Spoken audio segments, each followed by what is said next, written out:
دانشجویان عزیز سلام. وقتتان بخیر. امیدوار است خوب و صحتمند باشین. حضور داشته باشین، تحمل داشته باشین در برنامه. نمیفهم که گردانندگان ما کی هستند، صدای خودشان نمیکشن. همین مشکل تکنیکی پیدا کرده است. حتما انشالله که همکاران پس تنظیم میسازن. حضور داشته باشین، انشالله همه چیز به شکل درستش پیش میره.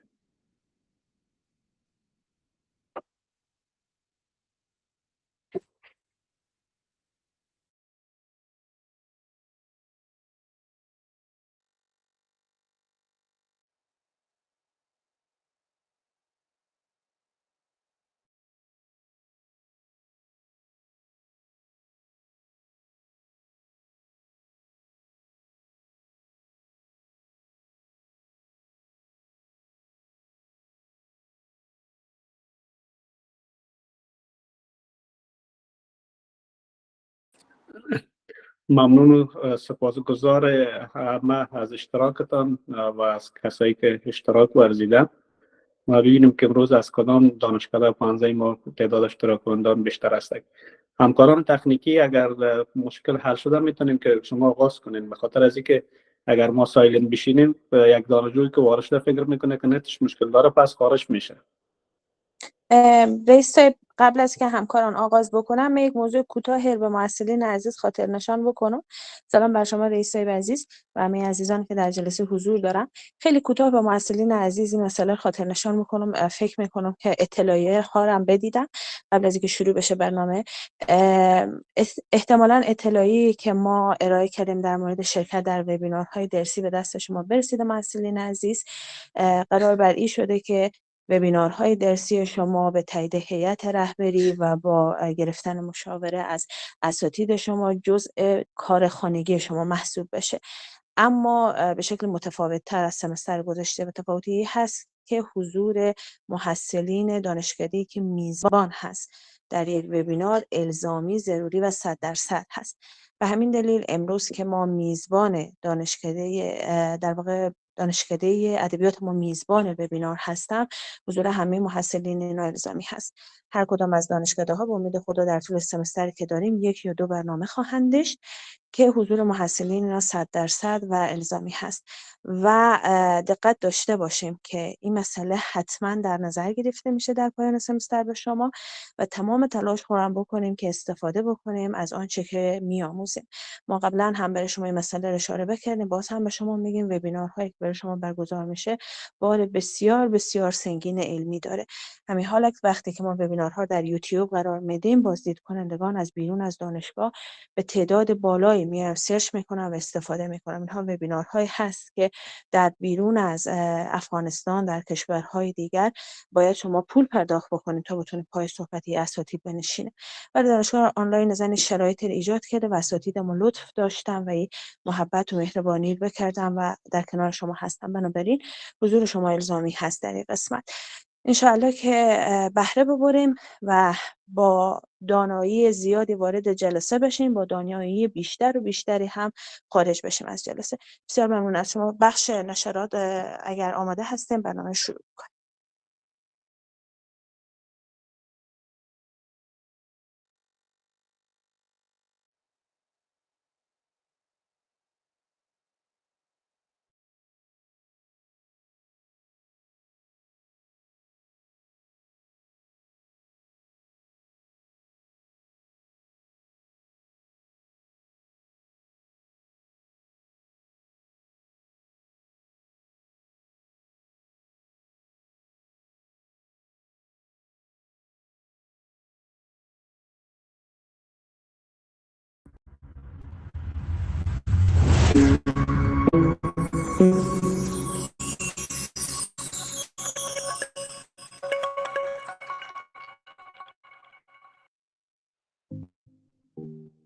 حاضرین گرامی، به تالار وبینارها و کنفرانس‌های دانشگاه آنلاین زن خوش آمدید.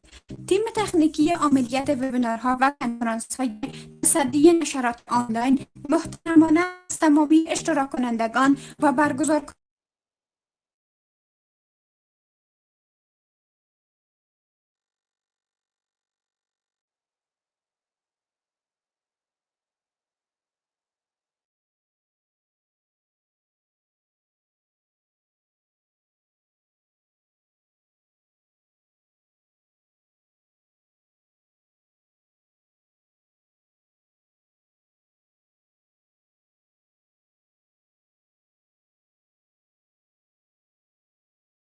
تا که ریاکشن و چت باکس و حاضری و اجازه نامه ورود می باشد مداخله نمایید. این بخش مربوط تیم تکنیکی دانشگاه میشه.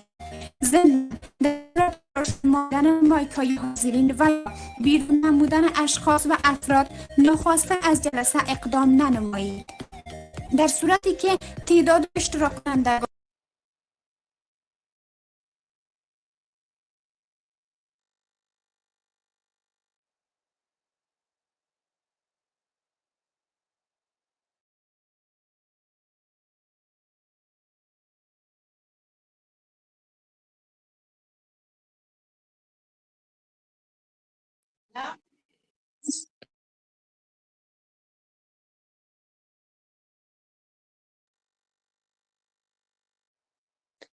محصلین عزیز، مشکلات تکنیکی در همه برنامه‌ها پیش میاد، چیز خیلی خاص و عجیبی نیست. این ریاکت های عجیب و غریبی که میزنیم خیلی جالب نیست. صبر کنیم چند دقیقه برنامه مشکلی حل میشه، میتونیم استفاده بکنیم.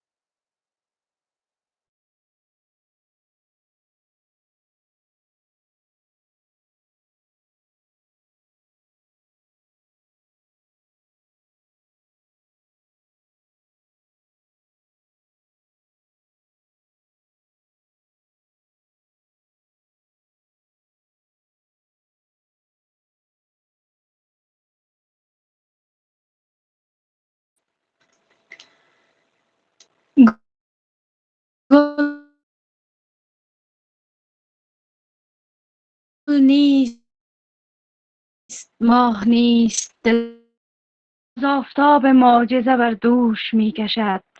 رو بر مراد، روی به فرداست فارسی. از شام تا به کاشغار، از سند تا خجند، آیینه دار عالم بالاست فارسی. سرسخت در حماسه و هموار در سرود، پیدا بود از این که چه زیباست فارسی. بانگ سپیده ارسه بیدار باش مرد، پیغمبر هنر سخن راست فارسی. دنیا بگو مباش، بزرگی بگو برو، ما را فضیلت است که ما راست فارسی. سلام گرم و سرشار از کرامت، که از فضل خدا بخشد سلامت. خداوندی که در هر لحظه با ماست، به ذکرش هر مرض قطعا مداواست. یقین دارم که هر دردی بیاید، خدا از فضل خود درمان نماید. سلام و عرض ادب خدمت جناب بوهنیار عبدالفرید سالنگی، رئیس و مؤسس دانشگاه آنلاین زن، بوهنول سهیلا عرفانی معاون علمی دانشگاه، استاد عادله زمانی معاون علمی و رئیس دانشکده روانشناسی، معاون صاحب محترم اداری، اعضای محترم هیئت رهبری دانشگاه، دکتر محمد ظریف علم استانکزی، دکتر ضمیر اسمری، دکتر محمد ابراهیمی، دکتر نصرت الله فقیری، استاد فایزه زیرک و استاد بهار عطایی، رؤسای محترم دانشکده‌ها، آمر صاحبان گرامی، مدیران گرانمهر، استادان عزیز و محصلان گرامی، شما را به یکی دیگر از سلسله وبینارهای دانشگاه آنلاین زن خوش آمدید میگویم.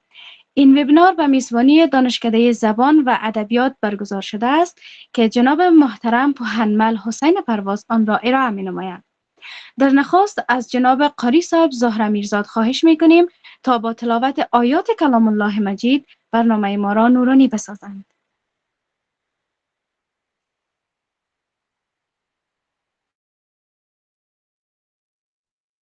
أعوذ بالله من الشيطان الرجيم. بسم الله الرحمن الرحيم.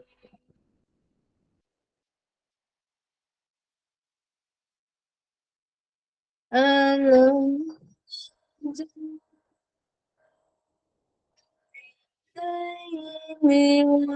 ولسان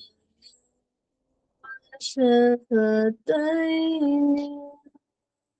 هدينا النجدين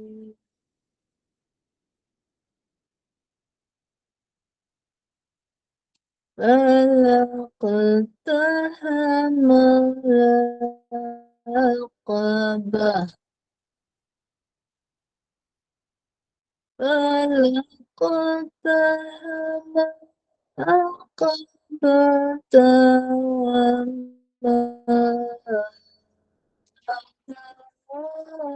كما العقبة صدق الله العظيم وصدق رسوله النبي الأمين الكريم ونحن على ذلك من الشاهدين والشاكرين والحمد لله رب العالمين ربنا تقبل منا إنك أنت السميع العليم وصلى الله تعالى على نبينا محمد وعلى آله وأصحابه أجمعين.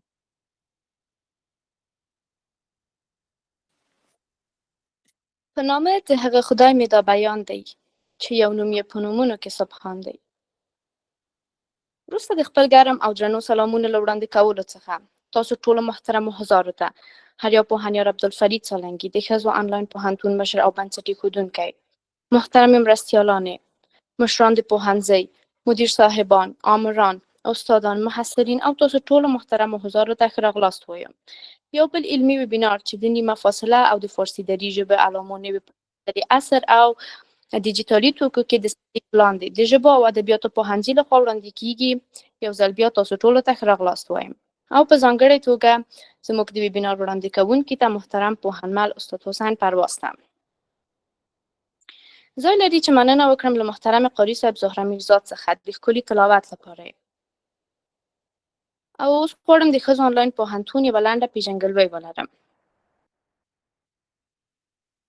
د ښځو آنلاین پوهنتون کله چې د زده کړې دروازې په نجونو باندې وتړل شوې، خپل فعالیت یې په 28 د دسمبر 2022 کال کې هر یو ښاغلی پوهنیار عبدالفرید سالنګي او میرمن فریده حیدري په مرسته پرانیستل شو چې د دوی د زیار او نه ستړي کېدونکو هلو ځلو د علم ډیوه په روښانه لمر په څېر وځلېده او د تعلیم نه پاتې خویندو لاسنیوی یې وکړ او د علم د رڼا څخه یې بې برخې نه کړې چې دا یو ډېر ستر ابتکار او لاسته راوړنه ده چې د دوی د زیار او نه ستړي کېدونکو هلو ځلو پر مټ لاسته راوړل شوی دی. اوس مهال د ښځو آنلاین پوهنتون کې اوسني او مخکیني دولتي او خصوصي استادان او زیات شمېر علمي او فرهنګي وطنپال او په علم مین شخصیتونه خپل بارزښت او قیمتي وخت د دې نسل د هیلې او ارمانونو د پوره کېدلو لپاره پرته د کوم مادي امتیازه په رضاکارانه او معیاري ډول یې موږ ته وقف کړی دی. د دوی هر یوه نه د زړه له کومې نه مننه کوو او د الله پاک نه ورته په دارینو کې د سعادت او سرلوړي غوښتونکي یو. د ښځو آنلاین پوهنتون کې په 14 بېلابېلو پوهنځیو کې لکه طب معالجوي، ستوماتولوژي، فارمسي، قابلګي، حقوق، اقتصاد، انجینري، کمپیوټر ساینس، ژورنالیزم، شرعیات، د ښوونې او روزنې، ارواپوهنې، کرنې او د ژبو او ادبیاتو پوهنځي کې لږ تر لږه 14,000 محصلین چې هر یوه محصله د یوې کورنۍ د هیلې استازې ده په نه ستړي کېدونکو هلو ځلو سره یې شپې او ورځې په درسي غونډو او ویبینارونو کې په خپل تاوده ګډون سره د موږ استادانو او اداري کارکوونکو ته مثبت انرژي وربخي. دوی د تدریس ترڅنګ محصلینو ته د ظرفیت لوړولو لپاره لنډمهاله پروګرامونه او ویبینارونه رامنځته کوي چې نن ورځ پروګرام د پوهنتون مؤسس محترم پوهنیار عبدالفرید سالنګي، میرمن فریده حیدري، محترم مرستیالان هر یوه محترم سهیلا عرفانی او محترم عادله زمانی د 14 پوهنځیو معزز رئیسان، محترم مدیر صاحبان او ټول اداري او تخنیکي تیم او نه ستړي کېدونکو زیار او هلو ځلو د قدرداني او ستاینې وړ دی. دا و یوه لنډه پیژندګلوي د ښځو آنلاین پوهنتون څخه. تر دې ځایه مو له پام څخه یوه نړۍ مننه. په دې برخې د پروګرام کې بلنه ورکوم د پوهنتون مشر او بنسټ ایښودونکي ته محترم پوهنیار عبدالفرید سالنګي ته چې په خپل بارزښته ویناو سره زموږ پروګرام پیل کړي. رئیس صاحب مایک ستاسو اختیار کې دی. تشکر. بسم الله الرحمن الرحیم.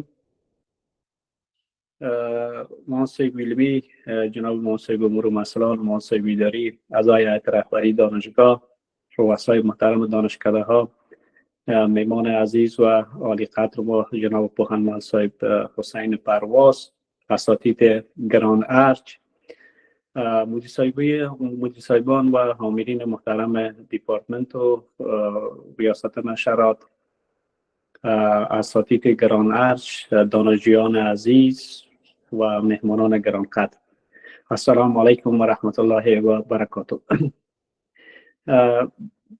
خیلی زیاد خوشحال هستم که با گذشت یک هفته در ویبینار دیگر در حضور و در محضر شما قرار دارم و در این حال تشکری میکنم از دستاندرکاران برگزاری ویبینارهایی که هفته‌وار در دانشگاه آنلاین زن برگزار میشه و در ضمن تشکری میکنم از جناب استاد بزرگوار محمد صاحب پرواز بزرگوار که فکر کنم ویبینار دوم علمی است که یا سوم است که برای دانشگاه آنلاین زن برای دانشجویان دانشگاه آنلاین زن برگزار میکنن، با اینکه به شکل منظم طبق تقسیم اوقات و کریکولم در همکاری با دانشکده زبان و ادبیات دانشگاه آنلاین زن دارم.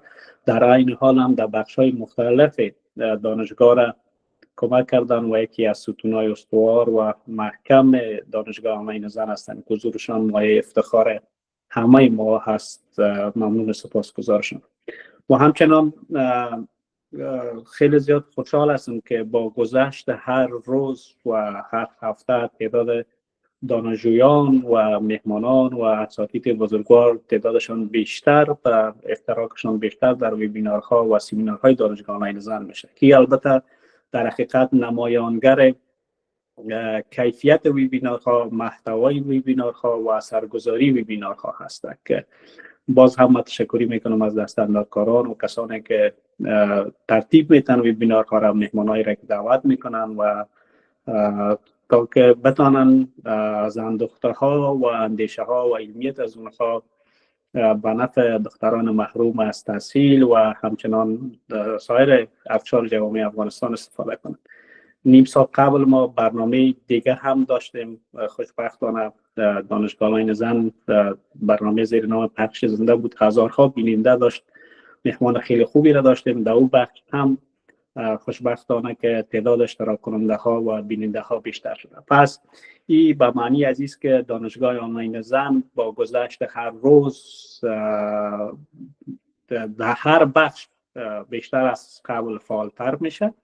تنها ما منوط به کار دانشگاهی نمی باشیم، کارهای رسانه‌ای و علمی را هم ما عرضه خواهیم کرد و تنها کار و فعالیتی که انجام میدیم منوط و در محوطه دانشگاه نه که بیرون از دانشگاه هم خواهد بود و ما انشاءالله اگر خداوند خواسته باشه با کمک همکاری و حمایت اساتید بزرگوار و همکاران عزیز ما این مرکز علمی در همین گونه که با یک برند علمی در افغانستان تبدیل شده، این انشاءالله به عنوان یک مجتمع فرهنگی علمی و اکادمیک در سطح منطقه هم تبدیل میکنیم.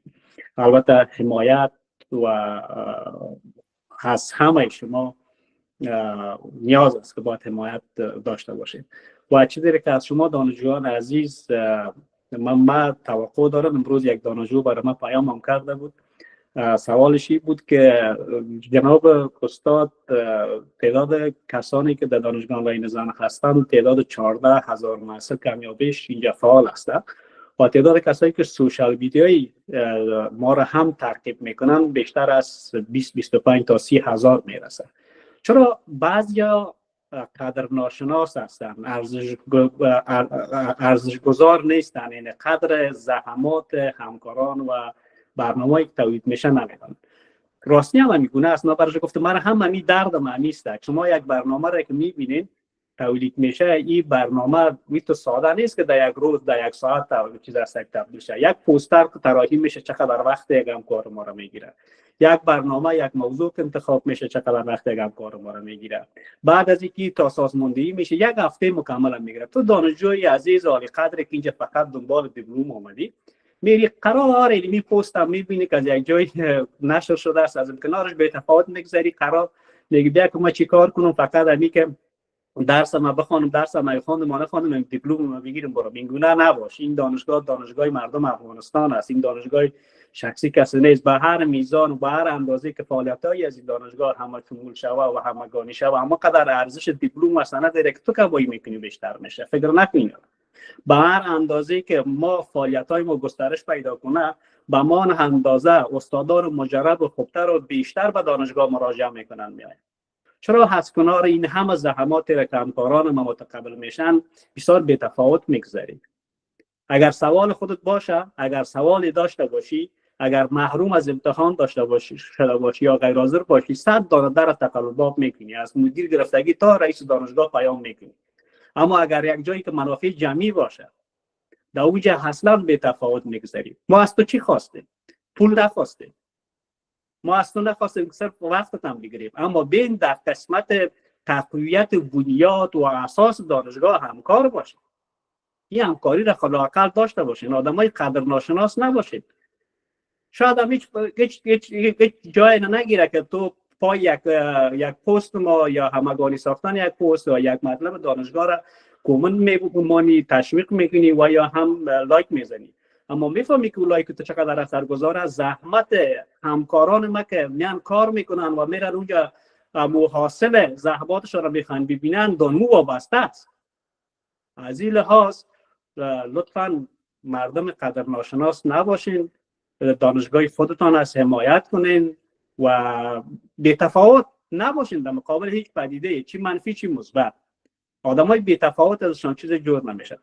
نمیخوایم که بیشتر وقت ویبینار استاد بزرگوار بگیرم. موضوع خیلی خوب و عالی را انتخاب کردن هستند که از لحاظ ظاهر شاید یک نیم فاصله، یک معنی آنچنانی در نظر شما نباشه، اما از لحاظ محتوا بار سنگین محتوایی داره که انشاءالله استاد در صحبتاش خواهد به او اشاره کرد که چقدر روی تقویت زبان، روی نگارش، روی درستخوانی و روی ارتباطات چقدر میتونه که تاثیر داشته باشه. شما فکر کنم درست قبل بود اخبار را خواندیم که جایزه نوبل برای یک نویسنده فکر کنم کوریایی بود، کوریای جنوبی چیز است که یک نویسنده کوریای جنوبی دانش فکر کنم، اگه اشتباه نکنم. من اخبار خواندم، نمیفهم که اخبار اپدیت شده بود نه واستک و یا هم سابق بود. من تازه به این مورد برخوردم، اما بار اول دیدم که جایزه نوبل برای یک نویسنده عطا شد. این نویسندگی خودش هنر میخواد، خلاقیت میخواد. به هر اندازه که ما بیشتر در او تلاش کنیم، زیبا بنویسیم، کلمات پهلویی هم زیبا نگارش کنیم، روی ارتباطات ما، روی تقویت زبانی که با مکالمه میکنیم، میتونه تاثیر بسزایی داشته باشه. ممنون و سپاسگزار همه‌تان و تشکر یک بار دیگر از همکاران که در نقش اساسی در برگزاری از این ویبینارها و سمینارها دارم. تشکر میکنم از استاد بزرگوار و همچنان از هیئت اداری دانشکده زبان و ادبیات که میزبان ویبینار امروز ما هستند. بر هم آرزوی موفقیت میکنم. من هم به عنوان کسی که زیاد علاقه دارم که از استاد بیاموزم و بسیار چیزا را آموختیم و طلب و کتابچه گرفتیم که تا که مشکلاتی را که در عرصه نوشتاری دارم بتانم با استفاده از ابداخته های استاد و ارشادات و فرموده هایشان داره اصلاح کنم. ممنون، سپاسگزارم.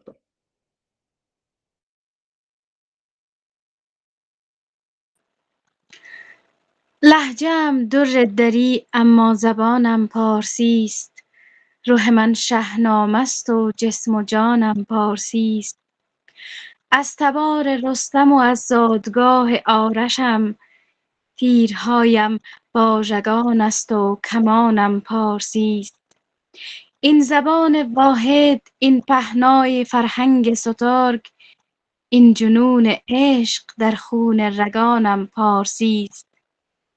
این زبان رودکی و مولوی و حافظ است. گنگ اگر من خواب دیدم ترجمانم پارسی است. دوست دارم مولوی وار این زبان شمس را. این زبان شعر و منطق در دهانم پارسی است. هر کجا در من نهال دوستی بنشاندند، باغ صلح و آشتیم باغبانم پارسی است. می روم از فرش تا عرش خدا بی واسطه، راه پیمای سلوکم نردبانم پارسی است. از آهورا مانده این آواز در گوش زمان، من خدای مهرم و پیغمبران پارسی است. شوق پرواز است در من بیکران تا بیکران، کفتر آزادگیم آسمانم پارسی است. با سپاس فراوان از جناب پهنیار عبدالفرید سالنگی و حال از تیم نشرات خواهش میکنیم تا ویدیویی که آماده شده براتان به دست نشر بسپارند. غم مخور از دور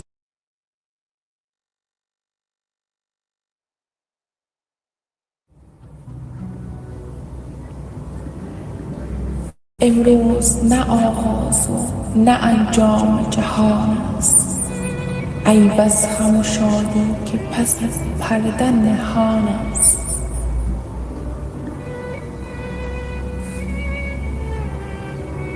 گر مرد رهی غم مخور از دوری و دیری، دانی که رسیدن هنر گام زمان است. تو رهرو دیرینه سرمنزل عشقی، بنگر که ز خون تو و هر گام نشان است. آبی که برآسود زمینش بخورد زود، دریا شود آن رو که پیوسته روان است. چهره درخشان است در دنیای ادبیات افغانستان. پرداختن به بیدل شوقش هست. اسم بزرگوارشان پوهنمل حسین پرواز می باشد. استاد حسین پرواز فرزند میرزا سید احمد در ماه هود 1335 هجری شمسی در خانواده منور چشم به جهان گشود، ولی بزرگ شده کابل می باشد و پس از ختم دوره لیسه نادریه در سال 1355 هجری شمسی بنابر علاقه‌اش شامل فاکولته ادبیات و علوم بشری پوهنتون کابل شد و در ماه جدید 1358 هجری شمسی دوره لیسانس را به موفقیت به پایان رسانید و هم در این سال من حیث استاد زبان و ادبیات فارسی اداری در مؤسسه تربیه معلم پروان آغاز به کار کرد. در سال 1360 هجری شمسی به مؤسسه تربیه معلم سید جمال الدین تبدیل شد و در سال 1361 هجری شمسی که قرار شد اکادمی تربیه معلم و مؤسسه تربیه معلم سید جمال الدین در ادغام با یکدیگر یک نهاد تحصیلی جدید به سویه لیسانس به نام انستیتوت پداگوژی کابل را تشکیل بدهند. تحقق برنامه ارتقایی دیپارتمنت اداری از جمله ساختن نصاب تحصیلی و مفردات هر مضمون را به عهده خود دیپارتمنت گذاشتند. دیپارتمنت استاد جوان و با انرژی حسین پرواز را مسئول تهیه و ترتیب این امر مهم گمارد و ایشان موفقانه از این امر مهم به در آمدند. نام برده در این دانشگاه تا سال 1376 هجری شمسی به مدت 18 سال من حیث استاد، آمر دیپارتمنت، رئیس دانشکده ادبیات و منشی شورای علمی انستیتوت پداگوژی کابل ایفای خدمت کردند. استاد بزرگوار استاد پرواز در سال 1376 در اوج پیشرفت و کارآفرینی خود مجبور به ترک وطن شد. در این هنگام اسناد ترفیع رتبه علمی وی به رتبه پوهندوی به سر میز شورای علمی افتاده بود و اکنون باشنده کشور هلند می باشد. حسین پرواز دارای سند لیسانس در رشته ادبیات و دیپلم ماستری در رشته فلسفه عمومی می باشد. چند کتاب و جزوه درسی نوشته است، از جمله متن شعر کلاسیک برای صنف سوم، ادبیات عرفانی برای صنف چهارم، آیین نگارش برای صنف دوم و ادبیات کشور شامل نمونه‌های ادبی از زبان‌های پرگوینده در افغانستان، اما عمده توانایی وی در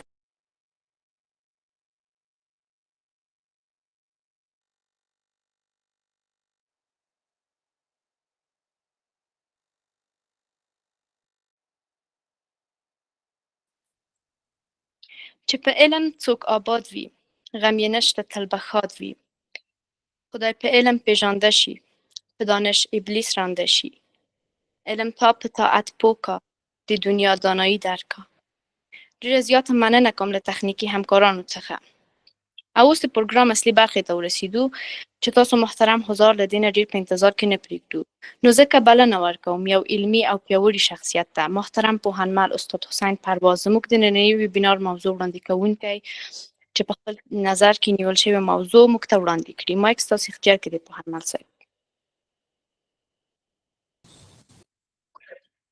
بله، سلام عرض می کنم به نام خداوند جان و خرد، از این برتر اندیشه بر نگذرد. قبل از هر چیز از محبت و سخنان بسیار زیبای جناب پوهنیار عبدالفرید سالنگی رئیس عزیز و معزز دانشگاه آنلاین زن از ما، دانشگاه ما یعنی، سپاسگزار هستم. اینا بزرگواری کردن، عزیز هستن، گرامی هستن، سخنانی گفتن که بسیار شاید در حق ما شایسته نیست. اینا فروتنی میکنن و با همه بزرگواری که دارن میگن از من میآموزن که من اگه از آموختاندن بزرگواری چون شما دیگر توانایی ندارم، شما خواهش میکنم تو نگویم. سلام عرض میکنم به تک تک دوستایی که در روم تشریف دارن و بزرگای ما دکتر سویلای عرفانی معاون علمی دانشگاه، رئیس عادل جان زمانی معاون امور و محصلان و یکی از پایه های بسیار ارزشمند ما و همه رؤسای دانشکده ها، همه مدیران تدریسی، همه آمران دیپارتمنت و تک تک استادان و تک تک ارجمندان عزیز و نور چشم ما، محسنان عزیز ما، بانوان، دختران، دختر خانم ها و همچنان سلام خدمت بانو سالنگی عزیز، خانم ملاله سالنگی عزیز که هم کاری تقریبا با فوزه جان استانگزی و دوستای دیگه، جناب رئیس ما و آمران دیپارتمنت ما، بیشترین سنگینی کار به دوش خانم ملاله است و مخصوصا در قسمت ویبینارها بسیار تلاش میکنند و در ویبینارها مرا هم کمک کردند. از اینم تشکر میکنم. درختی تو گر بار دانش بگیرد و زیر آوری چرخ نیلوفری را. انسان شروع میکنیم به ویبینار از اضافه گویی دور بانیم. اگر چی را بندازن، سلایدهای لازم را بندازن. سلاید اول چرا این عنوان؟ این عنوان به خاطر من این سوال گذاشتم در اول به جای مقدمه که یکی از دوستای عزیز ما پرسان کرد که اگر این عنوان این قسم نشته کنیم خوب میشه. من متوجه شدم که خیر، ما با می زبان با می جمله مقصد خود گفتن نتونستم، بهتر است پسیر ما تشریح هم کنم. نیم فاصله و املای زبان فارسی دری در عصر و ابزار دیجیتال. ما در اینجا دیجیتال به دو مفهوم به کار بردیم. یکی میگیمش عصر دیجیتال و باز میگیم ابزار دیجیتال. عصر دیجیتال که همین عصری است که ما زندگی میکنیم. ول عصر، قسم به عصر حاضر، همین عصر موجود. و در این وقت ما در عصر دیجیتال قرار داریم. قبل از اینکه شما توجه کنیم، از سالهای نخستین قرن 20 عصر سیبرنتیک شروع میشه، یعنی ماشینی. انسان با ماشین بلد میشه و بعد این ماشین آرام آرام پیشرفته میشه و از دست بشر خارج میشه، به آسمان میره، این به مجازی تبدیل میشه و کامپیوتر به وجود میاد، بعد هم اینترنت و بعد هم با این همه ابزاری که برای ابزار تکنولوژی که چی سافت‌ویر و چی هاردویر، چی نرم افزار و چی سخت افزار که تهیه کرد، اینا تمامش ابزار میشه. ابزار تکنولوژیکی که ما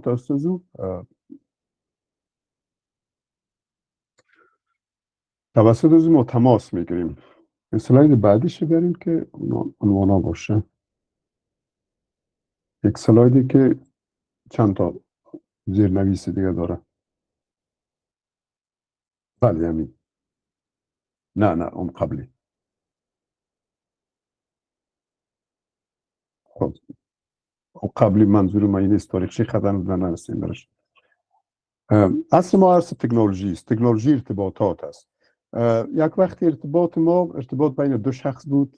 یک موضوع خودم میگفتن بازی بسیار که پیشرفته شد بین یک خانواده بازی ارتباط برقرار میشد. مثلا یک کسی بسیار پیشرفته ترش تلفن میکرد، باز هم اگه جمع میشد در پای یک تلفن و گوش میکنن. اما حال ارتباط ها اینقدر وسیع شده که شما یک گپ که میخواین سفر میکنید، شما نه تنها به دوستایتون، به خانواده، به افراد خانواده، به کل دنیا میگوید سفر میکنن.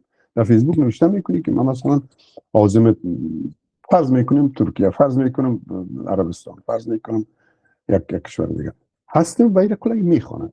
اینی هست که ارتباطات بسیار وسیع شده، بسیار پیشرفته شده و وسایلی که شما ارتباط میگیرین هم بسیار زیاده. ابزار که گفتیم منظور از کامپیوتر است، منظور از موبایل است و خب انواع موبایل ها که مثلا تبلت میشه، آیپد میشه، موبایل های سامسونگ میشه، آیفون میشه، چی میشه، اینا همه. و همچنین خود پروگرام هایی که با اون نوشته میکنید، مثلا اینا هم ابزار هستند. مثلا ورد، اکسل، چت جی پی تی و امثال از اینا هم ابزار هستند.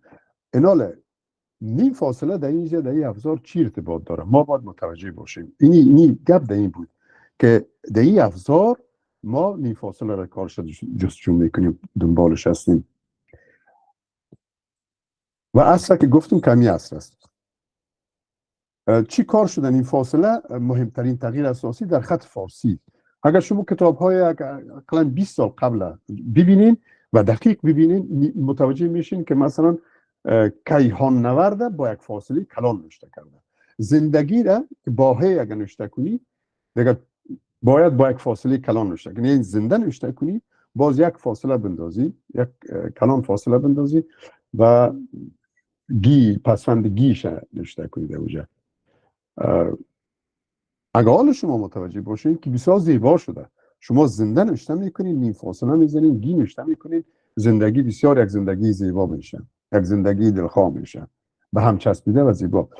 ایناله یعنی به یک مثال من کفایت میکنم. کیهان نورد مثلا، اگر شما کیهان نورد یک جا نوشته کنین که نمیشه دیگه. دو تا نون پالو در پالو میچسبه، از چی جور میشه؟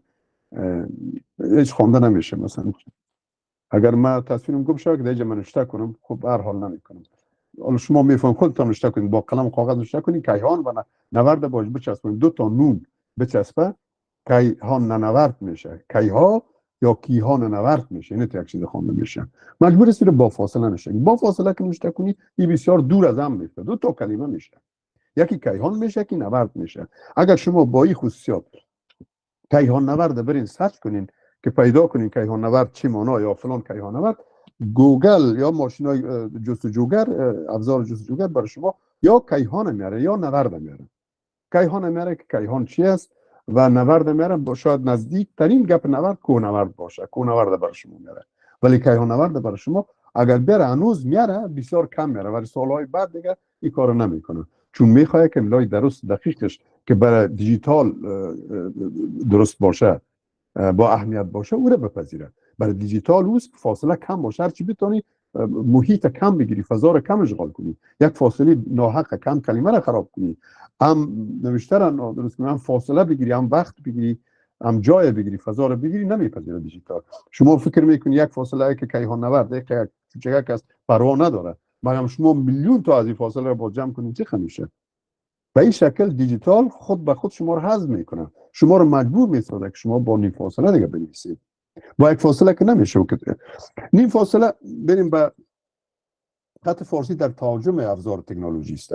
این میگه پس که گفتم برای شما همین منظور بود، تو گفتم دیگه. تقریبا تکنولوژی شما رو مجبور میسازه که نمیبینین که موبیلایتون شما رو اسلام میکنه. شما یک کلمه نوشته میکنید، سلام نوشته کنید، فورا سلام براتون میسازه.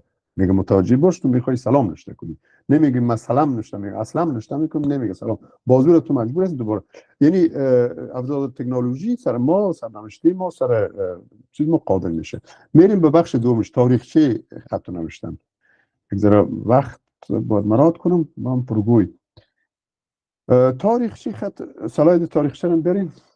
تاریخچه خط نوشتن مهمترین نکته در این موضوعی است که انسان با زبان انسان میشه. یعنی وقتی که زبان پیدا میکنه باز میشناسه خودم میشناسه که من انسان هستم، اطراف خودم میشناسه، سریان نامگذاری میکنه. امی در کتاب هم در انجیل هم در قرآن اولین گپایی که میگه بخوان، یا میگه در اول کلمه بود، کلمه نزد خدا بود، خدا کلمه بود. با این سبب ارزش کلمه اینقدر بالاست. در انجیل اینطور میگن که کلمه تمام چیز از کلمه است. ما هم در تعین داریم در مسائل الست، روز تعین است که کلمه با کلمه میگه تعین میکنه. تعینات یعنی جابجایی یا کن فیکون که میگن، اونمو در اون روز الست با کلمه است که کار صورت میگیره.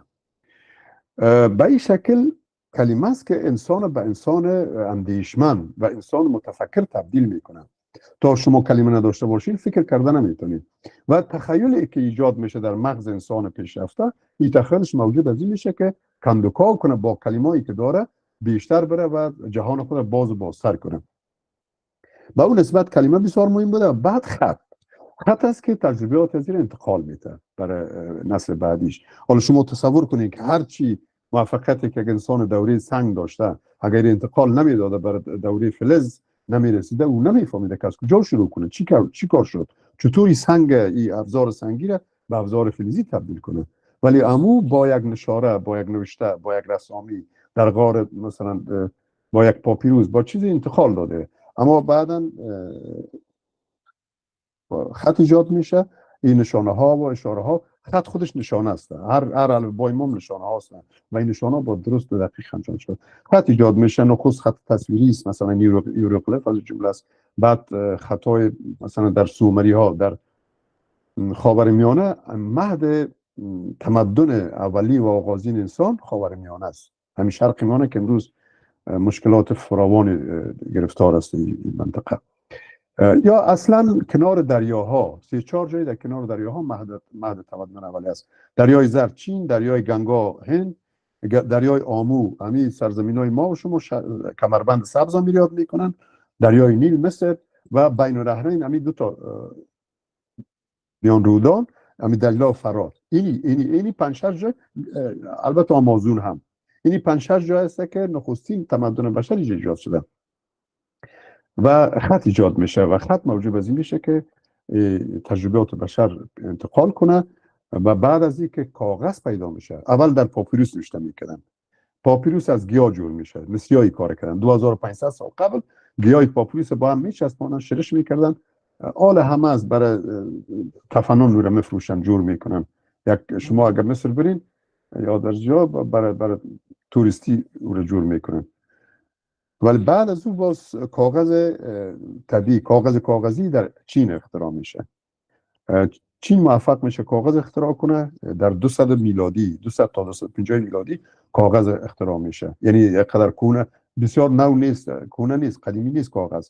یعنی اقلا 18 سال قبل است که ما 18 سال کاغذ داریم. یعنی با عمر زمین، با عمر آدم، با عمر تمدنی که آدم تیر کرده، کاغذ بسیار نو است برش. و دینی وقت کوتاه با این کاغذ است که ببینید چقدر پیشرفت میکنن. چرا؟ حفظ میکنه، نگاه میکنه تجربیات خود. و بعد از این ماشین چاپ میاد در آلمان، مثلا یوهان گوتنبرگ در سالهای 1500 قرن 15 هجری، ببخشید قرن 15 میلادی ماشین چاپ اختراع میکنه. بعد از این باز تغییر بسیار بزرگی در زندگی بشر اتفاق میفته. نقطه های عطفی که در زندگی بشر اتفاق افتاده، مثلا اسب است، علی ساختن اسب است، کشت کردن حبوبات است، دانه است که از شکار کردن رفته دیگه باز 6 در خانه کشت کرده، زراعت کشف کرده.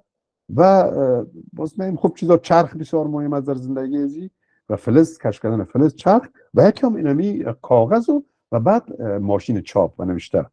اینا خیلی اینترنت باز بخیر دیگه میترکانه به اصطلاح که حالا ما گرفتار از این تکنولوژی هستیم که خودمون با پشت رسی نمیتونیم. بریم به اسلاید بعدی. خط و املای زبان دری در افغانستان. خط و املای زبان دری در افغانستان بسیار بیچاره وقت میده، بسیار برش بی تفاوت هستن، هیچ کسی برش توجه نمیکنه. خب واضح هم است ما به کارهای مهمتر و بسیار جدیتر دیگه در 50 سال است مصروف هستیم. جنگ است، بدبختی، فقر است، بی‌عدالتی است، فساد است، فساد اداری است، فساد مالی است و به انواع و اقسام مشکلات دیگه سرزمین میسوزه. این شهر وطن مردم گرفتار هستند.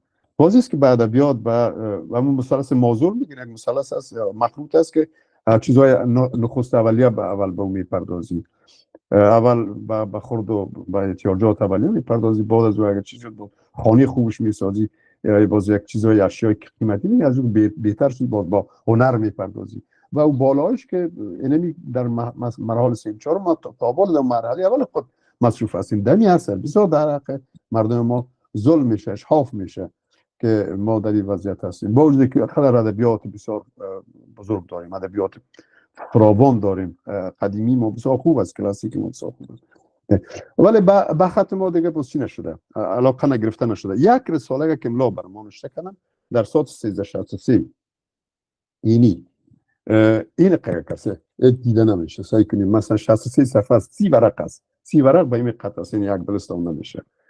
اینی رساله را به کوشش پویا فاریابی نوشته کردن از تعدادی از دوستای بزرگوار، استادای بزرگوار که استادای ما هم هستن، از جمله دکتر جاوید، دکتر پوان الهام و استاد زاهدی و مرحوم باختری رهنورد زریا فوت کرد، لطیف ناظمی هستن و سلامت باشن و پویا فاریابی. این 7 نفر شدن. این رساله بسیار خوبش برآمد. این رساله بسیار با ارزش و زیبا بود،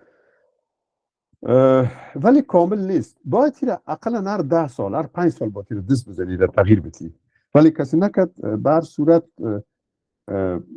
خط ما، الفبای ما از عربی آمده، الفبای عربی خودش از کوفی آمده و در اصل ازی خود مردم خراسان اون زمان نقش دارن، دانشمندان خراسان زمین خودشان نقش داشتن و تا وقتی که عادات و ابزار تکنولوژی اختراع شد ما کل ما تایپیست شویم، همگی با دست نوشته میکرد و خوشنویسی یکی هنر بسیار بزرگ بود و یکی از هنرمندای بسیار فوق العاده به نام تاریخ از میرعلی هیروی، افتخار خوشنویسای جهان است که استاد کلنگ است. میرعلی هیروی در قرن 7-8 هجری زندگی میکردن. این نامش یاد کردم که عیف کی میره دیگه، این هنر چه از دست ما میره. ولی اهمیت املا برای زبان بسیار مهم است. با یکسان نویسی ما خط حفظ میکنیم، نگاه میکنیم، چهره خط زیبا میشه، در نوشته ما یک لذت به وجود میاره، خود ما لذت میبریم و همچنین. و آنچه که امروز ما به سلاید بعدی بریم، ابزار دیجیتال و دستبرد در خط فارسی. آنچه که امروز ما با او گرفتار هستیم، ابزار دیجیتال ما را مجبور میسازه که ما یک تغییری بریم در اصلاح کنیم خط خود. حالا اگر پویا فاریابی دیگه نمیکنه، زحمتی نمیکشه، کسایی که کار زبان استفاده میکنن مجبورشون میسازه که کارو بکنن. اگر ما بی توجهی کنیم خود به خود. یکی نکته است. یکی هم نکته دیگه است که کشور بزرگ فارسی زبان ایران در این موضوع سخت مصروف هستند. اونا کار میکنن، اونا خوب منظم کار میکنن و دنبال از این هستن که یک قاعده منظم یکسان نویسی با وجود بره. اما چون ما در لهجه تفاوت داریم و یک یا تا 2 واول در زبان ما تفاوت میکنه، در استفاده زبان تفاوت میکنه، زبان ما کم یک زبان، در استفاده زبان 1 تا 2 واول تفاوت میکنه. مثلا ما شیر میگیم، ایوانی که در جنگل میباشه شیر میگیم، در زبان فارسی تهران شیر میگن. و ما در اینجا با اونا فرق داریم. این واول یا معدوله را یا مچوله، ببخشید، یا مچوله ندارن و واو معدوله را فکر میکنیم ندارن. به این صورت اگر املایی را که اونا طرح میکنن، ما با 8 واولی خود، اونا 6 واول دارن، ما 8 واول داریم، با 8 واولی خود او املا برای ما 100% وفق نمیکنه. مجبور هستیم که خودمون املای زبان فارسی را برای فارسی کابل خودمون کوشش بگردیم دست پای کنیم. اهمیت املا گفتیم که یکسان نویسی خط زیبا نگاه میکنه و امروزه در سرچ، در جستن، در جستجو شما رو کمک میکنه. اگر شما با املای خوب نوشته کنین، یک تعداد گزینه‌های بیشتر برای شما میاره. اگر با املای بد نوشته کنین، گزینه‌ها رو بسیار کم برای شما میاره یا هیچ نمیاره.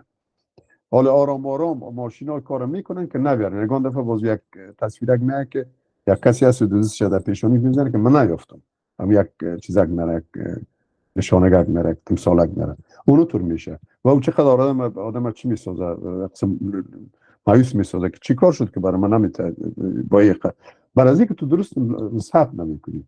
مثلا در زبانهای خارجی اگر غلط ثبت کنی همون تو میکنه، میگه ندارم، اینو نمیافم. بر صورت ابزار دیجیتال که در چی دستبردی داره در خط فارسی؟ ما بر شما بگویم اینو. یکی که تصحیح خودکار است. تصحیح خودکار بسیار جدی است. هر بار مرازار میده. یک وقتی میرسه که اگر تو بدلش نکنی، تو مطابق خاص دلش نکنی، نماند جلو بری. حالا خب میمونه، اما یک وقتی نمیشه که همین دوست عزیز ما استاد گرانقدر از نامش از ذهنم پرید که در فیسبوک همینجا چی داشتن، گفتمان دانشگاهی داشتن. این گفت یک وقتی کل چیز دیجیتال میشه، تو رو مجبور میشه. گفتم والا این سخن از زبان ما میگوید. من پسان میگم میخوایم بگویم که یک وقتی همه چیز دیجیتال میشه و ما ناگزیر ناچار هستیم که مطابق از او عمل کنیم و حرکت کنیم. ویراستاری توسط نوشته‌های باهوش مصنوعی. حالا شما ببینید یک وقتی ویراستاری یک هنر بود، یک مسلک بود، یک کار بود. ویراستارای ما از این راه نان میخوردن و حالا آرام آرام مقاله رو نوشته کو، بندازش در کلیکش کو در کامپیوترت، باهوش مصنوعی بسپارش برای یک بیان واحد. شاید هم یک لحظه وقت بگیره، نمیفهم چقدر وقت بگیره، بسیار کم میگیره، شاید دقیقه چند دقیقه وقت بگیره که تا صفحه رو جابجا میکنه، برای تو ویراستارش میکنه، تمام این فاصله تو درست میکنه. مهمترین این فاصله است. این فاصله بسیار زیاد استفاده میشه. جناب سالنگی عزیز بسیار خوب اشاره کردن که شما را یک نیم فاصله میبینید، تو نیست. این کل صفحاتون پر از نیم فاصله است. شما وقتی می نوشته میکنید میشود نوشته میکنید میشود با یک جای نوشته کنید غلط است. میشود میشه. شما میره تلفظ کردن نمیتونید در میشود. شما باید رو جدا نوشته کنید. حالا جدا نوشته کنید، باز اون فاصله رو مجبوریت برید بندازیم. برای از اینکه با فاصله توجه نکردیم. وقتی بنی فاصله باز رفتیم، بازی میشود بسیار زیبا. نه منظور شما برآورده میشه و خطا حفظ میشه. من سپاسگزار هستم به جای یک معلم فارسی اداری که اینمی سیستم نیم فاصله رو ایجاد کرد. نیم فاصله چه وقت ایجاد شد؟ من تقریبا سالهای 90 1390 یا 91 که ما با کتاب داستان‌ها، مجموعه داستان‌ها از اعظم رهنورد زریات سر خوردم.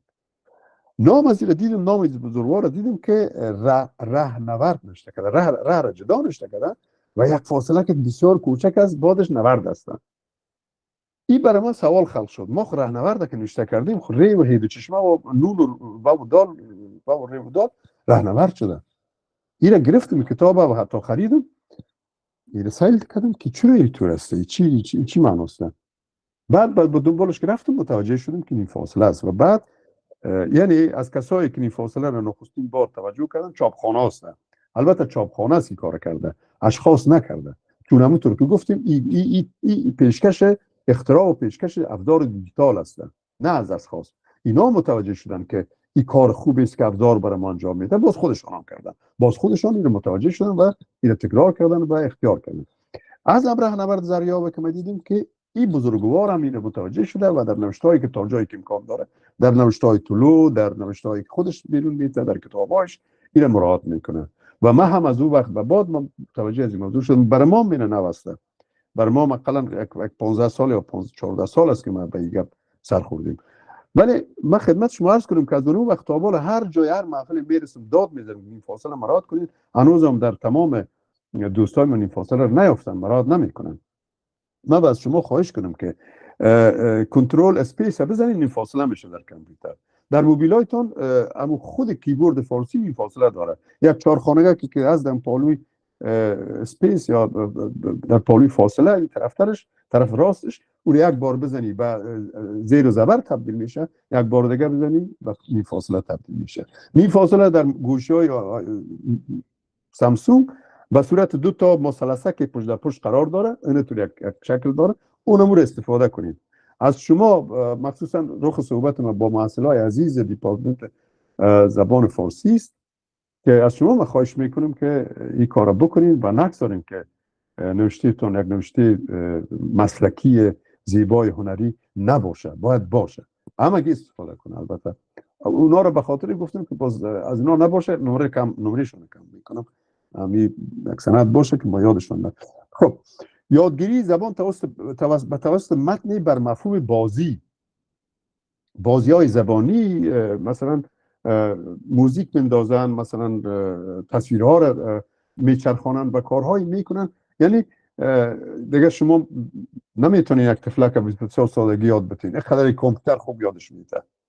او که کت موزیک و کت دایره و تبله و الف الف بی بی میگه تو هر الف بی و کت پیشانی ترشت از تو یاد نمیگیره. اینی کاری است که کامپیوتر میکنه، از شما میگیره استاد همه چیزا. آموزش تصوری گفتیم نوشتن توسط هوش مصنوعی. هوش مصنوعی فرمان بده بگو بر من نوشته کن، نوشته میکنه. بگو اگر ایزه نوشته کن به مقام ولایت که فلانی زمین ما غصب کرده بر نوشته میکنه. ایجاد دستیار املایی، خب البته باز در ایران بسیار تلاش دارن که همگام باشن با تکنولوژی، مثلا خودشان یک کاری بکنن و به نسبت فرهنگستان یک دستیار املایی ایجاد کرده به نام نویسه. چیزی بسیار خوبی است، اما بازم من بطور خدمت شما عرض کردم به خاطر هم تفاوت واولی و لهجه‌ای که ما داریم بر ما کاملا مورد استفاده قرار نمیگیره. استفاده از ایموجی های مختلف. حالا شما وقتی رسیده که عوض از اینکه بگویی ما از شما تشکر میکنیم یک تا دست اینطور میمونی خلاص، این معنایش قدر زیاد است که سلامت باشی تشکر، یا از چیز خوشت میاد روی یکی را میمونی اون ایموجی که میتونی که گلکای قلب داره درش، اون نشان میده تو بسیار فوق العاده خوشحال شدی. من کلش معنایش خودم هم نمیفهمم، ولی لازم است که ما کسایی که مخصوصا در تکنولوژی صندلی هستن میره متوجه باشن را خب میفهمن. تصادفاً امیر از همه چیزی که خوبتر میفهمن دوستا. منظورم از اشاره ازی بود که اینی کار میخواد شما رو وادار بساز که از نوشته دست باز بزنید، نوشته رو کم کنید، گم کنید. یعنی میای تکنولوژی که نوشته شما رو از شما بگیره، شما متوجه باشین که نوشته از شما نره. اینی منظورم است. اختیار قصر در جمله ها، مثلا او مای گاد که در توسط 3 تا حرف نوشته میگه OMG یا SOS که میگن، یا شاید قبلا هم بوده اما حالا زیاد شده. SOS برای کمک خواستن اما قبلا بوده اما حالا بسیار زیاد شده، در اینترنت بسیار فراوان شده. گرایش به کار بردن کلمات خارجی دیگه زیاد شده باز برای ما. جای شب این آپدیت کنین، سرچ کنین و امثال ازی بسیار زیاد است. چون همین تکنولوژی برای ما میاره، کت ما میاره. این زبان ما اینطور میشه. این حال میایم سر خود نیم فاصله. نیم فاصله چیست؟ نیم فاصله چیز نیم فاصله رو بیاریم. یک فاصله چیز است نامرئی است، یا فاصله در انگلیسی اگر بگوییم در انگلیسی نیست. این فاصله خود انگلیسی نداره، اما نام انگلیسیش یا ترجمه انگلیسی سیم اسپیس میشه. سیم اسپیس این نیم فاصله، اما خود زبان انگلیسی به لاتین نداره نیم فاصله، چون اونا اتومات در اوج اعمال میشه. نیم فاصله کل کلمات از با نیم فاصله نوشته میشه. اونا یک فاصله دارن دیگه. یک کلمه نوشته کن نزن راحت هستن. ما مجبور هستیم گاهی وقت بدون فاصله نوشته کنیم، گاهی با فاصله، گاهی نیم فاصله. و این مشکلات چیزی ماست. خوب از ما بازم خوب است. زبان چینایی دیگه مشکل تر، سخت‌تر و دشوارتر است. خب اما نیم فاصله چیست؟ نیم فاصله یک فاصله نامرئی است به اندازه 1 صفر در مابین دو تا چیز، دو تا کلمه که هم یک کلمه هستن اما یک کلمه نیستن.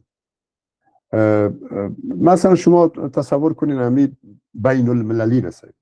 بین المللی اگر شما ما بین بین نیم فاصله نزنین، با مللیش یک جای جمع میشه، بینا للمی میشه، یک چیزی میشه. و اگر فاصله بزنین بسیار دور بر شکل و زشت معلوم میشه. اما اگر نیم فاصله بزنین یک کلمه که بسیار زیبا و عالی دارین شما، بین المللی. این بین و الملل دو تا کلمه، یک کلمه است که دو تا کلمه بین و الملل جور شده. در تنهایی یا یک معنای دیگه میتونه اون معنایی که ما منظور ماست نمیرسونه، ولی فقط یک جا شدن بازی یک کلمه میشن، یک کلمه مرکب میشن. یک کلمه مرکبی که اونا یک معنای واحد داره. این فاصله همونطور که گفتم به اندازه 1 صفر است و اون درجه است، تکنیکش در اونجا است، شما دیگه استفاده کنید. ولی چرا در طی زمان ما دلیل استفاده از این فاصله چیست؟ این فاصله باش که چی مونده ازی من خواندن نمیتونم. این فاصله در کدام زبان هست؟ در زبان های که الفبای امی دنبال الفبای عربی هستن، یعنی الفبای فارسی دارن، در زبان فارسی است، در زبان پشتو است، در زبان اردو است، در بعضی زبان‌های هندی است. زبان ژاپنی هیچ فاصله نداره. مثلا زبان انگلیسی این فاصله داره، این فاصله به صورت خودکار در او اعمال میشه و اینطور. خب همین فعلا آنچه که ما میفهمیم همین زبان‌هایی که مربوط الفبای همین تیپ عربی است و بعضی از زبان‌هایی که در هندوستان استفاده میشه اونا هم بر این فاصله گاهی وقت ضرورت می‌بینه. یعنی خب بریم دلیل استفاده از این فاصله چیست؟ 3 تا دلیل داره دلیل استفاده. یکی دلیل نگارشی داره که تقریبا گفتیم، برای که نیم فاصله ایجاد مجازی میکنه، 2 کلمه را که نباید به هم بچسبه اونا رو یک جای نشان میده و در عین زمانی رو یک کلمه واحد میرسانه. این دلیل نگارشیش است. موجب حفظ معنا میشه، موجب زیبایی صورت میشه و موجب پراکندگی نمیشه. دلیل فنیش است که اگر به جای نیم فاصله یک فاصله بزنیم، شما سرچ کنید، شما در گوگل یا در ماشین جستجوگر کلمه‌تون رو با آسانی نمیافید و هرگاه اگر این کلمه مرکب شما که با یک فاصله نوشته کردید در آخر خط قرار بگیره و نصف میکنه، نصفش در سر خط دیگه مندازه. خب شما تصور کنید که یک کتاب 500 صفحه‌ای 100 دفعه میگه واقع شده، خب خراب شد دیگه. تمام نوشته شما 100 دفعه هم زیاد میشه. در 500 صفحه چند تا سطر ما داریم؟ هر سطر 20 سطر که داریم، 10,000 سطر 10,000 سطر میشه. در 10,000 سطر بدون شک هزار دانه از این خراب میشه. اینی کارش، اینی مهمترین گپش در اینجاست. دو نکته مهم داره، یکی هم سرچ یا جستجو و یکی هم افتیدن از سر پاراگراف. و دلیل زیبایی است. یک دلیل دیگه زیبایی است که واقعا خط فارسی به زیبا ساخته. دوستایی که در این تجربه دارن، جناب سالنگی میفهمن که این فاصله چگونه زیبا میسازه خط. میریم به سلاید بعدی. موارد استفاده از این فاصله چیست؟ چند تا را که بیخی بدیهات بسازیم کارتون، بیخی قطعی بسازیم. یکی میره، میشوم، میخورم، میگیرم، میخواهم و امثال از این کلش با این فاصله باید نوشته کنیم. یا قول بتین که کارو بکنید. دیگه کلمه ها، جمع پسوند جمع ها. پسوند جمع ها در بعضی از کلمه ها، مثلا چادرها که شما نوشته کنید ری، چون آخرش ری میگیره، این ری خودش نمیچسبه، در خط بعدیش نمیچسبه. بدون این فاصله شما نوشته کنید خودش اتومات این فاصله میشه. شما با نوشتن چادرها همونطور تایپ کرده برید، او خودش نیم فاصله میگیره. اگر باز شما کیهان نورد مثلا نوشته کنید یا مثلا راهنورد نوشته کنید، همون مثالش دادم، یا مثلا زندگی رو نوشته کنید بدون واسطه، این فاصله باز میچسبه. مجبور هستین در اونجا یک فاصله بزنید که غلط میشه. خب موارد استفاده. پسینه راه را بدون شک با این فاصله نوشته میکنید. نشانی جمع ها را گفتیم. در استفاده یا به جای کسری اضافه. خانه احمد، مثلا در خانه احمد شما با یک امزگک نوشته میکنید. هیر سرش فشار برین، در کیبوردتون سر ای گردک فشار برین، او یک بالا باز نشان بده یک امزه داره، او را استفاده میکنیم. بر خانه احمد، با گفتن خانه احمد یا خانه زیبا یا فرشته آرزوهایم یا مثلا دانای بزرگ یا میفته. نه فعلا همون ایره بگویم با او رفتیم. بسیار وسیست، نه هم لای فارسی بسیار گدبد است. بنوشته اضافه به جای یا در کلمات اضافه که مختوم به امزه به هی گرد است، این نیم فاصله استفاده کنید، باز یا نوشته کنید. این حال خانه نوشته کنید، یعنی نیم فاصله بزنید، باز یا را پرتید، بسیار یک کلمه زیبا میشه. خانه، باز هر کس رو خانه میتونه که چه خوب یک خانه نوشته کنید، خانه احمد یا خانه مقبول، خانه بلند، خانه بزرگ و امثالش. اینجا عادات اشاره اینوان بدون قطع بدون شک باید چی شود؟ با نیم فاصله نوشته شود. اینان و امثال. بدین و بدان که شکل قدیمی مسئله است، بدون فاصله نوشته میکنیم. اون دیگه میچسبه. اون نمیشه که به تاکید نوشته کنیم، بیره بچسبانیم به دار. کلمه های مرکبه که حرف آخرشان به که دیگه میچسبن، دخیل میشن. این یک فرمول هستن. اینا را حتما با این فاصله نوشته کنید. شاید هم بعضی کلمه ها را مرکب هنوز با فاصله بدون فاصله نوشته کنید شبه، مگم او کلمه هایی که میچسبه او را حتما با فاصله. مثالش برجستهش همون کیهانورد است. و کلمه های مانند از این دانش آموز و مثلا کارآمدترین مسئله در اینجا است که شما این فاصله یاد بگیرید. خود کلمه کارآمدترین، ببینید کارآمدترین یک کلمه بسیار طولانی فارسی است. یک کلمه است اما یک کلمه بسیار طولانی است. یک کلمه مرکب طولانی است. کارآمدترین یا نامبری ها شش جایی است. بسیار کلمه های دراز هستند. اینا را باید با این فاصله نوشته کنیم. خب دیگه یک گپ بگویم خدمت شما که ظهور این فاصله به صورت خودکار در واژه هایی که مختوم به چند حرف هستند. در اینجا شما ضرورت نیست که اون فاصله بزنیم، اگر ضرورت خودش این فاصله میگیره. الف، دال، زال، ر، ز، ژ، واو و ای گرد. اینا اگر از این کلمات شما نوشته کنین و کلمه بعدیش نوشته کنین، هر چی کنین نمیچسبه. مثلا دارو نوشته کنین، دارو بخواین داروها را بچسبونین نمیچسبه. مثلا درخت‌ها که نوشته کنین میچسبه، ولی این درخت‌ها را باز شما با این فاصله نوشته کنین یادتون باشه. یا مثلا نوشته کنین کاغذ نوشته کنین، کاغذدانی نوشته کنین، هر چی کنین کاغذدانی چسبانده نمیتونین. با اون نسبت لازم نیست که در اون تشویش کنین، خودش این فاصله اتومات میگیره. خب اینجا چند مثال خوبه به این فاصله آوردیم. راهنورد به پاس آوردیم که حق استادی بزرگوار ادا کنیم. ما اولین نفر از راهنورد زریاب دیدیم این فاصله را که نامش اون قسم باید نوشته شه، راهنورد زریاب. کارآمدترین نوشته کردیم که اون کارآمدترین با یک فاصله که در مابینش از درست نیست، کار آمدترین میشه. خود این فاصله مثلا یک کلمه بسیار خوب است. اگر شما نیم فاصله را با نیم فاصله نوشته نکنین، نیم فاصله خوانده میشه. دانش آموز بین المللی و چند نکته املایی دیگر هم خدمت شما بگویم و فعلا بس کنیم، باز بر سوالا پاسخ بگویم. سوال باشه دیگر زیاد شما را زحمت نتون. گزار متوجه باشین دوستا که ما هنوز هم میبینیم که اشتباه میکنن بعضی از عزیزای ما، مخصوصا معاصلای عزیز ما، یک تعداد اندکشون. گزار بزی از مصدر گزاردن یا ادا کردن آمده. نمازگزار که بگویم باید بزی نوشته کنیم. اگر شما نمازگزار بگویم بزال نوشته کنیم، یعنی نماز قضا میکنه، نمیخوانه نماز میمونه. در پسخانه نماز میمونه، نمیخوانه.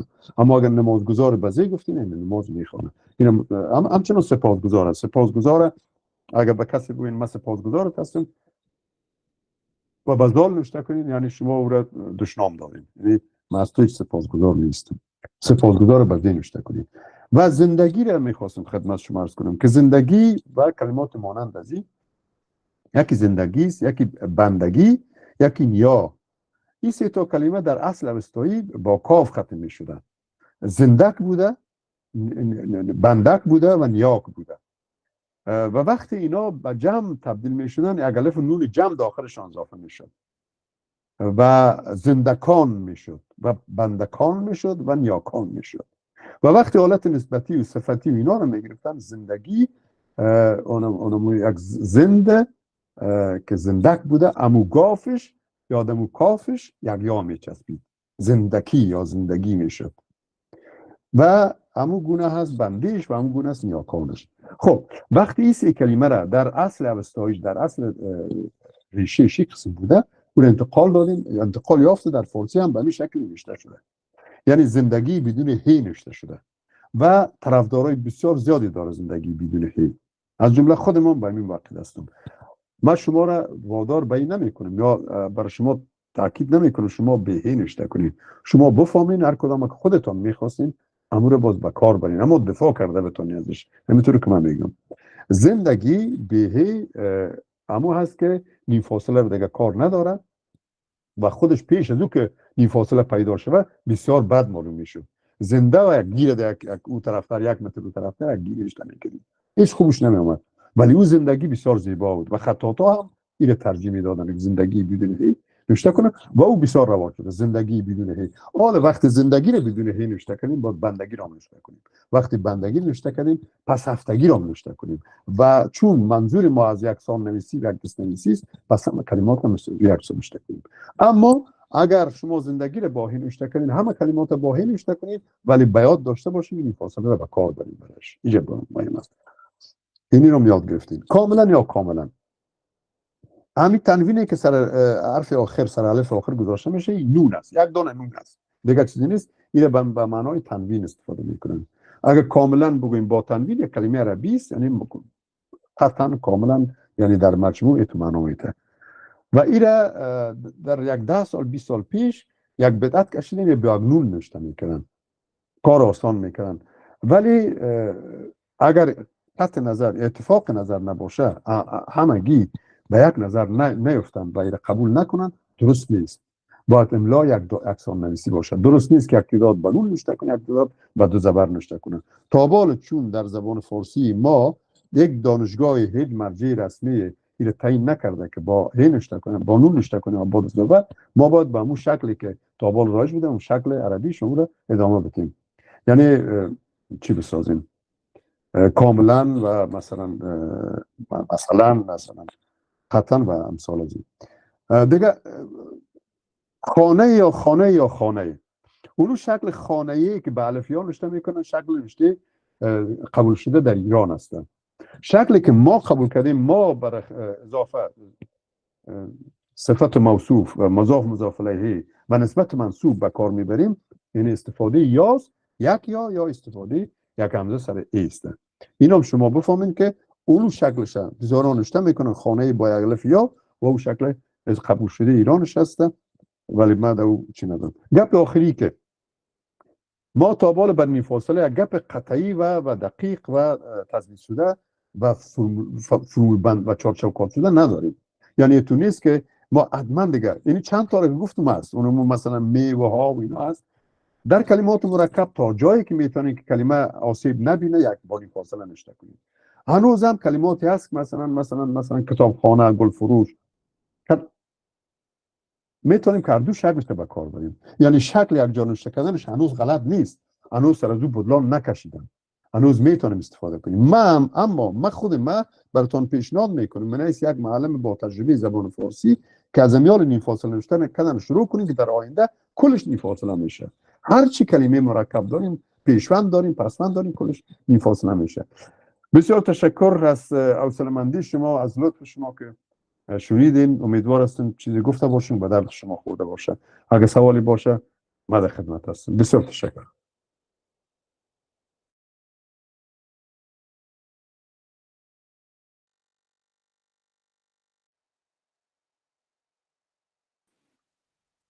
ډېره زیاته مننه کوم له محترم پوهنمل صاحب څخه د جامع وړاندې کولو او د دې لپاره چې خپل بارزښته وخت یې موږ او تاسې ته ورکړ.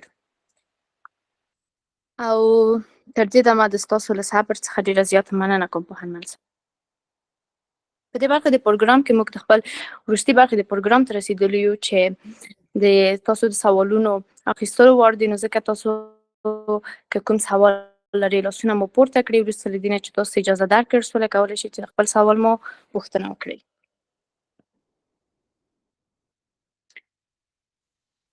لومړی میرمن عیاني تاسو هر سوال چې لرئ کولی شئ وپوښتئ.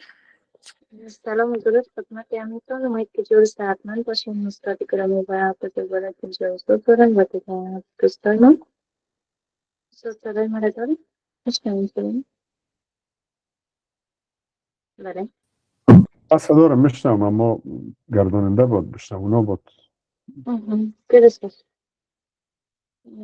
سوال من یک در قسمتی بود که من چون خودم در بخش نویسندگی خیلی علاقه‌مند هستم و تازه اولین کتاب من در حال نوشتن هستم و متن چیزا زیاد نوشته میکنم و من به این موضوعات به این درس‌ها خیلی ضرورت دارم.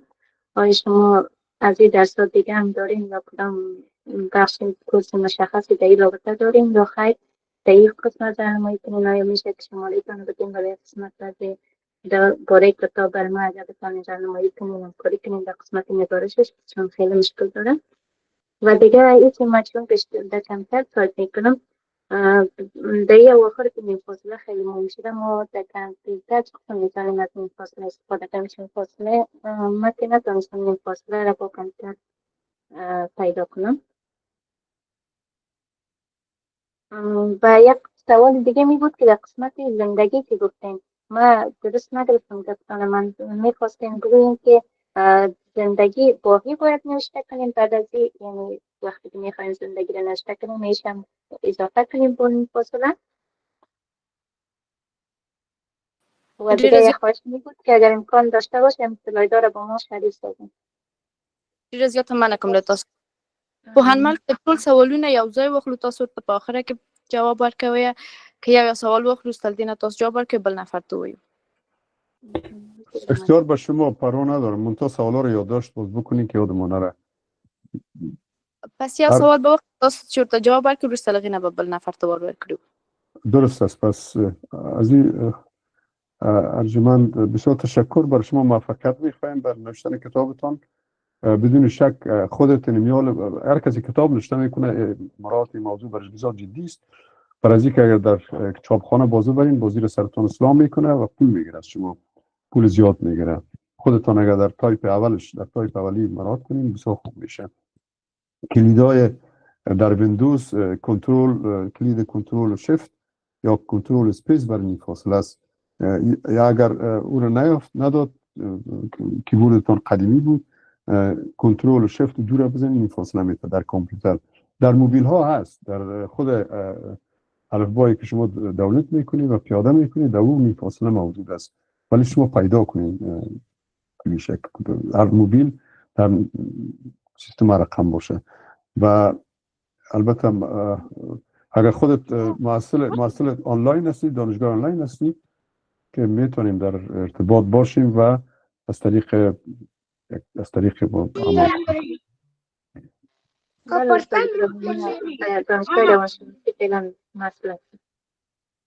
خب ما استاد دانشگاه ادبیات هستم، میشیم پیدا میشیم، مهم نیست. بس میشه از نماینده های ما، از مدیرای ما، از صنفای درسی ادبیات میشه کمک بگیرین، اونا میتونن تامین ارتباط کنن. بسیار تشکر. ډېره زیاته مننه کوم له تاسو څخه پوهنمل صاحب. ګرانو محصلینو لطفا د خپل مایکونو تمام پام ونیسئ. وروسته له دې چې تاسو اجازه درکړل شوه مایکونه مو واز کړئ. سوال حق لري چې سوال آخر ما چی بود سوال آخرت؟ رابطه با زندگی که میخواستم. بله، زندگی رو گفتم بر دو شکل درست است. با بسیار خوب در توضیح دادم که زندگی بدون هی اصل ریشهش هست و کسایی که به او نشته میکنن با طور استدلال کرده بتونن و او تابال کسی مننه کوم. سیده قدیری مکس تاسو اختیار کړئ.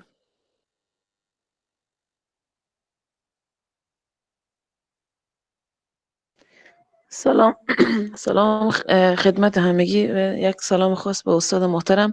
و من سعید قادریم، محصل روانشناسی سمستر 5 با دانشگاه آنلاین زن. یک سوال داشتم از استاد. گفتن استاد اگه ما مثلا به می نیم فاصله که شما گفتین اگه اینا به حروف ها اگه به جملات اینا مراد نشه آیا به معنی همون جمله هم تغییر به وجود میاد یا نه؟ بله دقیقاً 100%. اگر کلمه رو مرکب با نیم فاصله که لازم است با نیم فاصله نوشته کنیم نکنیم، با یک فاصله با کسری اضافه خوانده میشه. این مثالش خود نیم فاصله است. اگر نیم فاصله رو با هم چسبیده و با نیم فاصله نوشته کنیم نیم فاصله خوانده میشه. اگر با یک فاصله نوشته کنیم نیم فاصله خوانده میشه. دانش آموز اگر با نیم فاصله نوشته کنی دانش آموز خوانده میشه. اگر با یک فاصله نوشته کنی امری جمله امری میشه دانش آموز. اینطور میشه دانش آموز، یعنی دانش بیاموز. اینقدر فرق میکنه، بسیار زیاد. اینا رو شما مثال زیاد شما خودتون پیدا کنید. تشکر. مننه که تشکر استاد. میرمن فریده رسولیار مایک ستاسو اختیار کردی. سلام خدمت استاد گرامی و تمام شنوندای گرامی. استاد گرامی، سوال ما در قسمتی بوده که شما گفتن زندگی، بندگی و همچنان هفتگی را بدون هی اگر نوشته کنین، اگر احیانا بدون هی نوشته کنیم، کسی از ما سوال کنه که هی را شما در نوشته مراعات نکردین، با کدام دلیل برزی بگوییم که اگر هی را ما نوشته نکردیم با این دلیل اگر هی نوشته کنیم با این دلیل میشه در این باره توضیح بتون استاد جهان؟ سپاس. بله، مثل که در جریان چیز شما متوجه نبودین. خب به هر حال همین موضوع دفعه سیوم است توضیح میتونم. گفتم اصل ریشه کلمه زندک است، بندک است، هی نداره. وقتی جمع میشده حالت صفت موصوف میگفته با مو کافی که داشته، یعنی آخرش به کانسونانت به صامت ختم میشده، به حرف صامت، یک یا یک الف نون افزود میشده. زندک زندکان میشده، بندک بندکان میشده. دلیل یک کسی که متخصص زبان فارسی سی است، اما دلیل عمومیش بسیار کلمات است که ما به او حرف صوت ادا میکنیم و نوشته نمیکنیم. کابل چرا کابل نخود یک قسم دیگه بسیار کلمات است. یک عالم کلمات ما است که ما همه در اون پنهان است. حروف چیز ما، واولای ما پنهان است. گل نوشته، گافلام نوشته که چی میخوانی؟ او را گلام خوانده میتونی، گلام خوانده میتونی، گلام خوانده میتونی. بلبل که من نوشته کنم شما بلبل میخوانی یا بلبل میخوانی. زبان فارسی خصوصیتش هست. نیست یک زندگی که هیر نوشته کردی خوبش نمیشه. در حالی که زندگی ما میخوایم در اونجا بگیم که به اصل ریشه میپیدیم. و شما که در این رابطه اگر نتونین باز گفتان درست اصلاح کنین، شکل هیدارش هم درست است. یعنی به یک توافق نظر نرسیدن در این، هر دو شکلش قبول کردن. شکل هیدارش درست است، منتها با نیم فاصله باز گیره با نیم فاصله نوشته کنید. تشکر. ډیره زیاته مننه کوم. میرمن صدیقه صدیقی مایک ستاسو اختیار کړئ.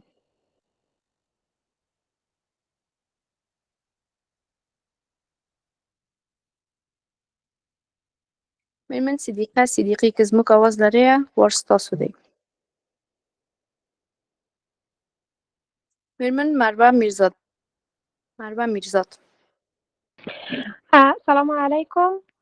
انشالله که همه خوب و صحتمند باشن. خیلی ممنون جناب آقای حسین پرواز بابت خیلی برنامه عالیشان و همچنان توضیحات خیلی پرمفهوم و پرمعنیشان.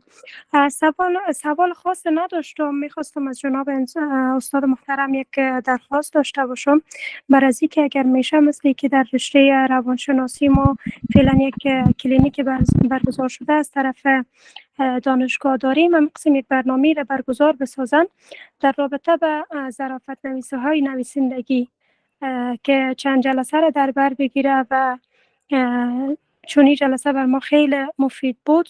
ما میخوایم که خارج از رشته ادبیات که خود ما هستیم فعلا، من خودم رشته روانشناسی هستم، در این بخش کم فهم ما بیشتر شود. اگر استاد همکاری داشته باشند خیلی خوش میشیم. ممنونتان. سلامت که وقت گذاشتین و اجازه صحبت دادین.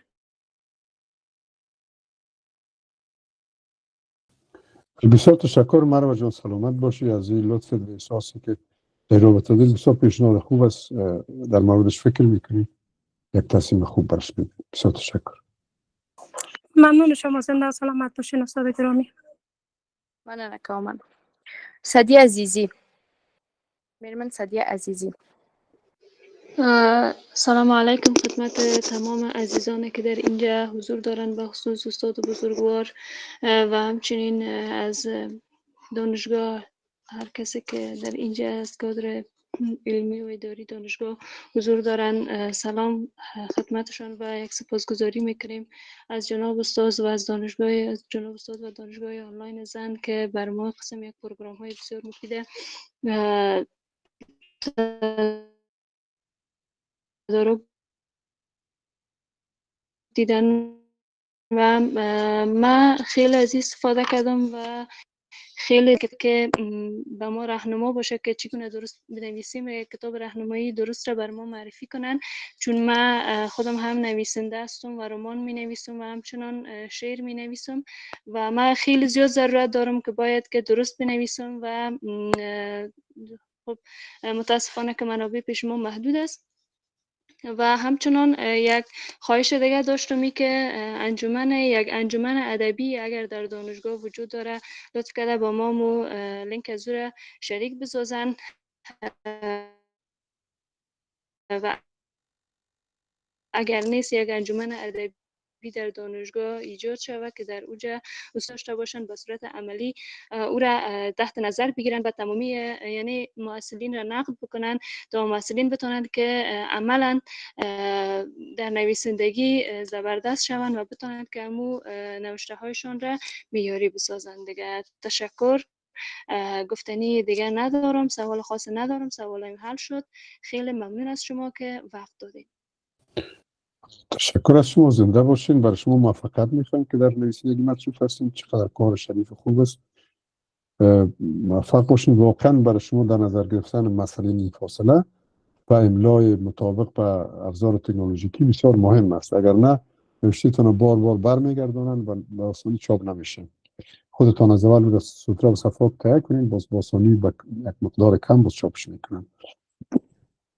این قانون ادبی در دانشگاه هست. فقط از دوستایی که مسئول از او هستن از اونا خواهش میکنیم شما را برای شامل بسازن و نظراتتان در اونجا بگذارین، دیگرها هم استفاده کنن، شما هم در یک معادله قرار. تشکر از شما.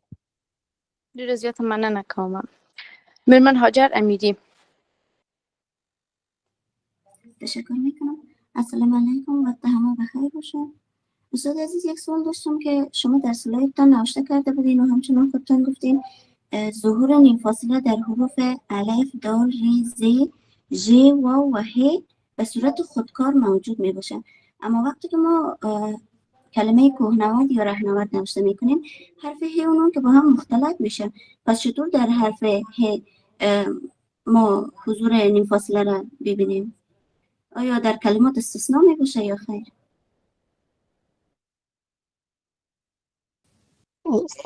دقیقاً خوب متوجه شدی. کوه هی ملفوظ است. در صورتی که هی غیر ملفوظ باشه این فرق بود. من میگفتم هی غیر ملفوظ که باشه او خودکار میشه، اما در صورت ملفوظش کوهنورد با هی میچسبه، اما با هی دو چشمه تبدیل میشه.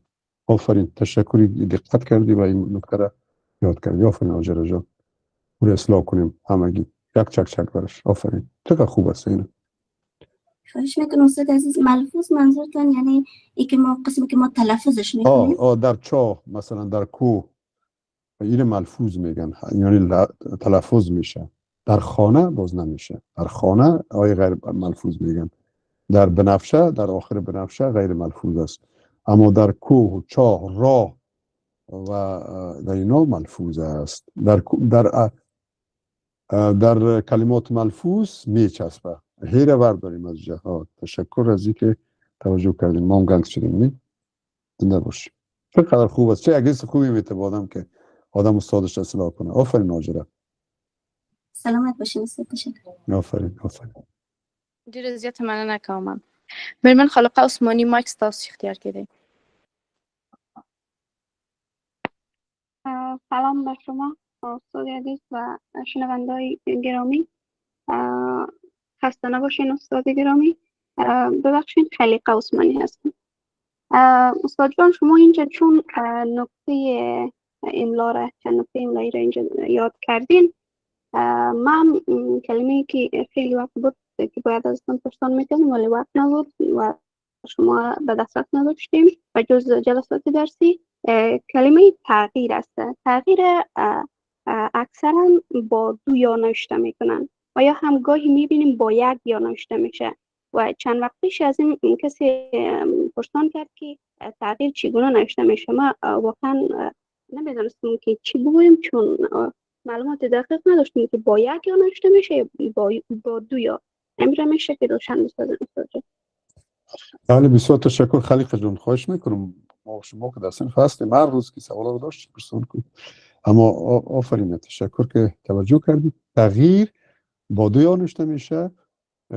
در اینجا واول ای به کار رفته. واول ای اما واول در کلمه دید در کلمه میر به کار میره، در کلمه ایجاز او واول و این واول ای در نوشته باید ما یک گونه نشان بدیم که ما مقصود ما ای است و این با دو یا نوشته میکنن، با دو تا یا و این میشه تغییر. اونجا با یک یا اگه نوشته کنیم اون شکل برافروخته شدن و تغییر مانا میده. یک کلمه عربی شکل دیگه صرف فعل عربی با او برمیگرده و او میشه تغییر. یک کلمه دیگه هم به می مدال است، به می روال است، او تعیین است. یعنی تعیین و تغییر ما با دو یا باید نوشته کنیم. یادتان باشه طاووس هم با دو واو نوشته کنیم که آمد گپ. قاووس هم با دو واو نوشته کنیم. رؤوف هم با دو واو نوشته کنیم، سر واو اولش همزه بانیم. تغییر و تعیین با دو یا نوشته کنیم و تغییر و تعیین با یک یا نوشته کنیم. تشکر خلیق جان. زنده باشید. ډېره زیاته مننه کوم. میرمن فرشته مایک ستاسو اختیار کې دی.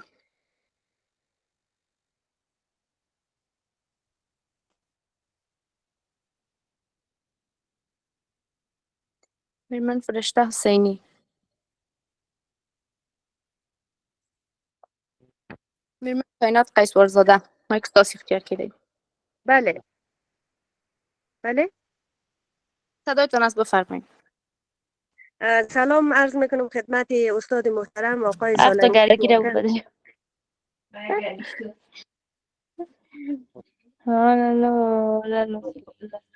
بله مخاطر بگو میخوای فرار. بله ستاسو غږ شته دی. بله میشه سوالتان مطرح بکنید، صدای شما است. سوال ما این است که قبلا رو سابق کلمه که قبلا نوشته منه با لام و میم نوشته میکنه با الف یا دو زبر، اما در بعضی کتابات دیدیم که قبلا با قاف و ب و لام و نون نوشته میکنه. این کدام از اینا درسته؟ یک سوال پیش ما خلق شده بود.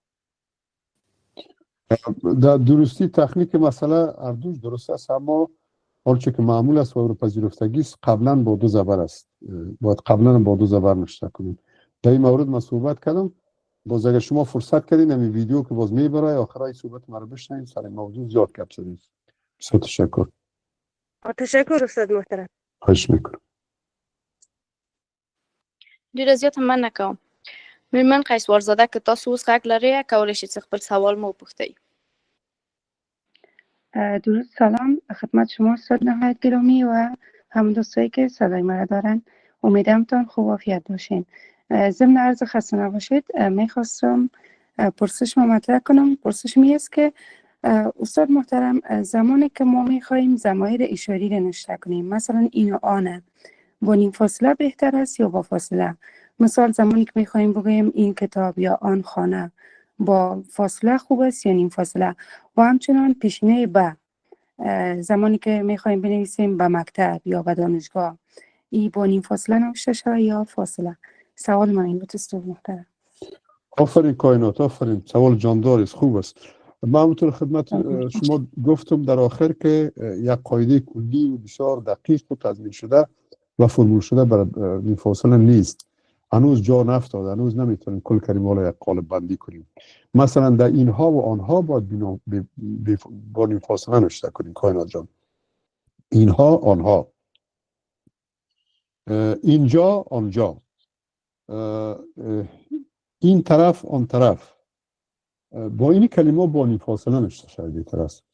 اما این خانه اگر بگوییم یا این دکان یا این شهر،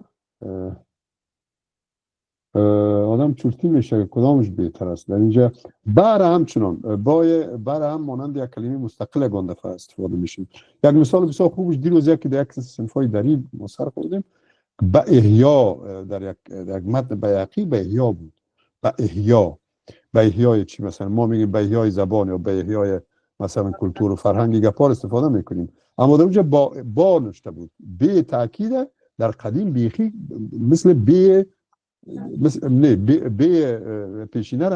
پیشینی بره مثل به تاکید نوشته میکردن، کتلف چسبانده بود دوره و او شده بود با. و او مثل عزیز ما بسیار زیبا رو با حیا خواند و هیچ خلقلات نخواند دیگه، همون چیزی که نوشته بود یعنی تو آدم میخونه، در حالی که به احیا بود.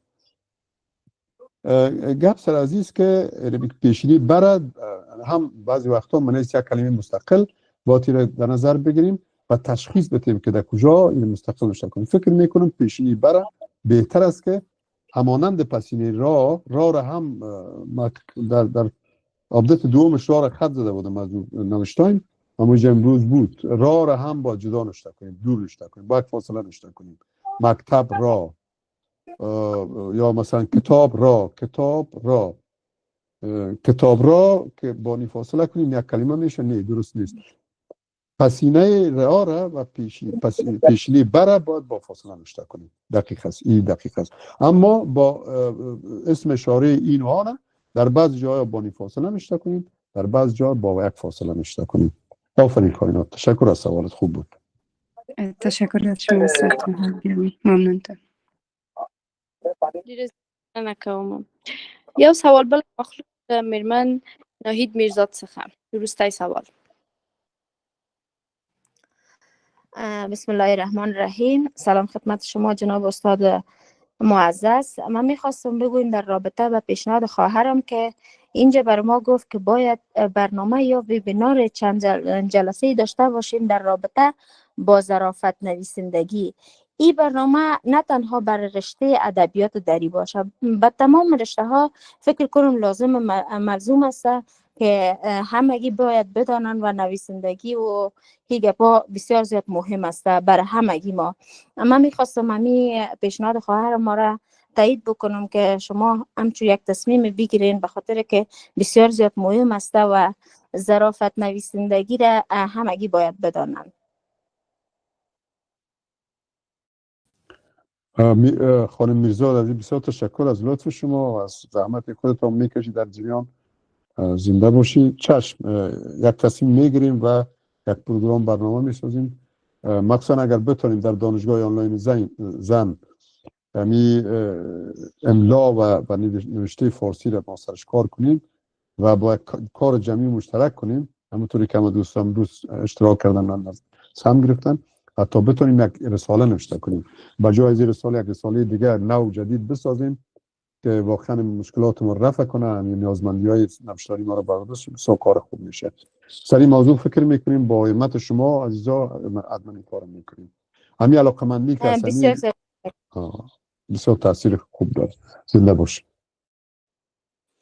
جزئیات مننه کامل پوهنمل صاحب او ټول حضور څخه چې د دې د معلومات سره ول او په وروستۍ برخه د پروګرام کې بلنه ورکوم محترم سعدالدین محمدي د ژبې او ادبیاتو پوهنځي مشر ته چې زموږ نننی ویبینار ته د پای ټکی کیږدي.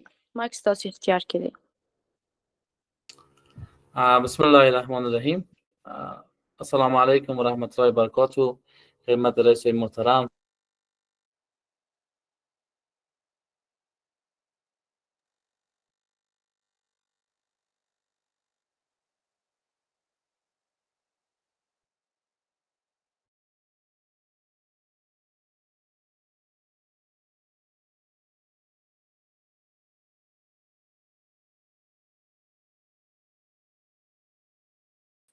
جناب رئیس صاحب موږ ستاسو اواز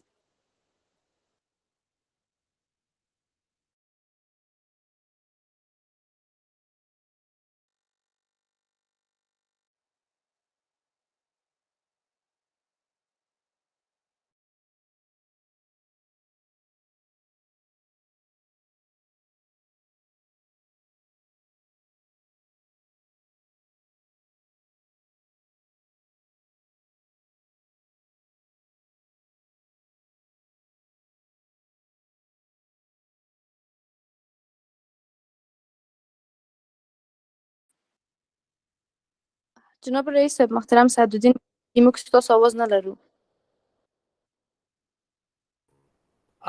آلی دارین صدای من؟ بله استاد صحبت. از ابتدا نداشتین؟ یو ځل مو مایک ولګو بیرته مو قید کړل. اوکی تشکر. ببخشید بسیار زیاد. درست از سر آغاز بکنم. بسیار زیاد ببخشید مشکل از من ایجاد شده بود. خب اجازه بدین که خب سپاس احترام خود داشته باشم با جناب ریاست دانشگاه محترم، معاون صاحبای عزیز، اساتید محترم و هم معاصرین عزیز ما که در این وبینار شرکت کردن.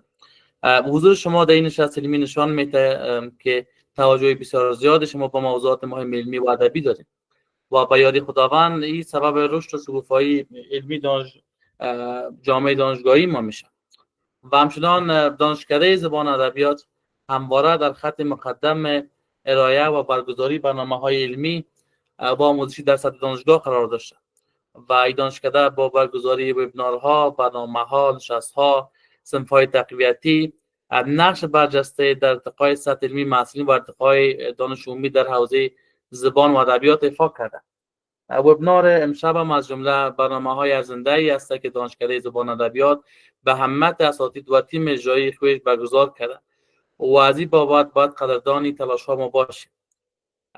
موضوع وبینار امشب که مضمون این فاصله و املای زبان فارسی دری در عصر و ابزار دیجیتال است به عنوان یکی از موضوعات خیلی مهم و اساسی است در دنیای مدرن امروزی.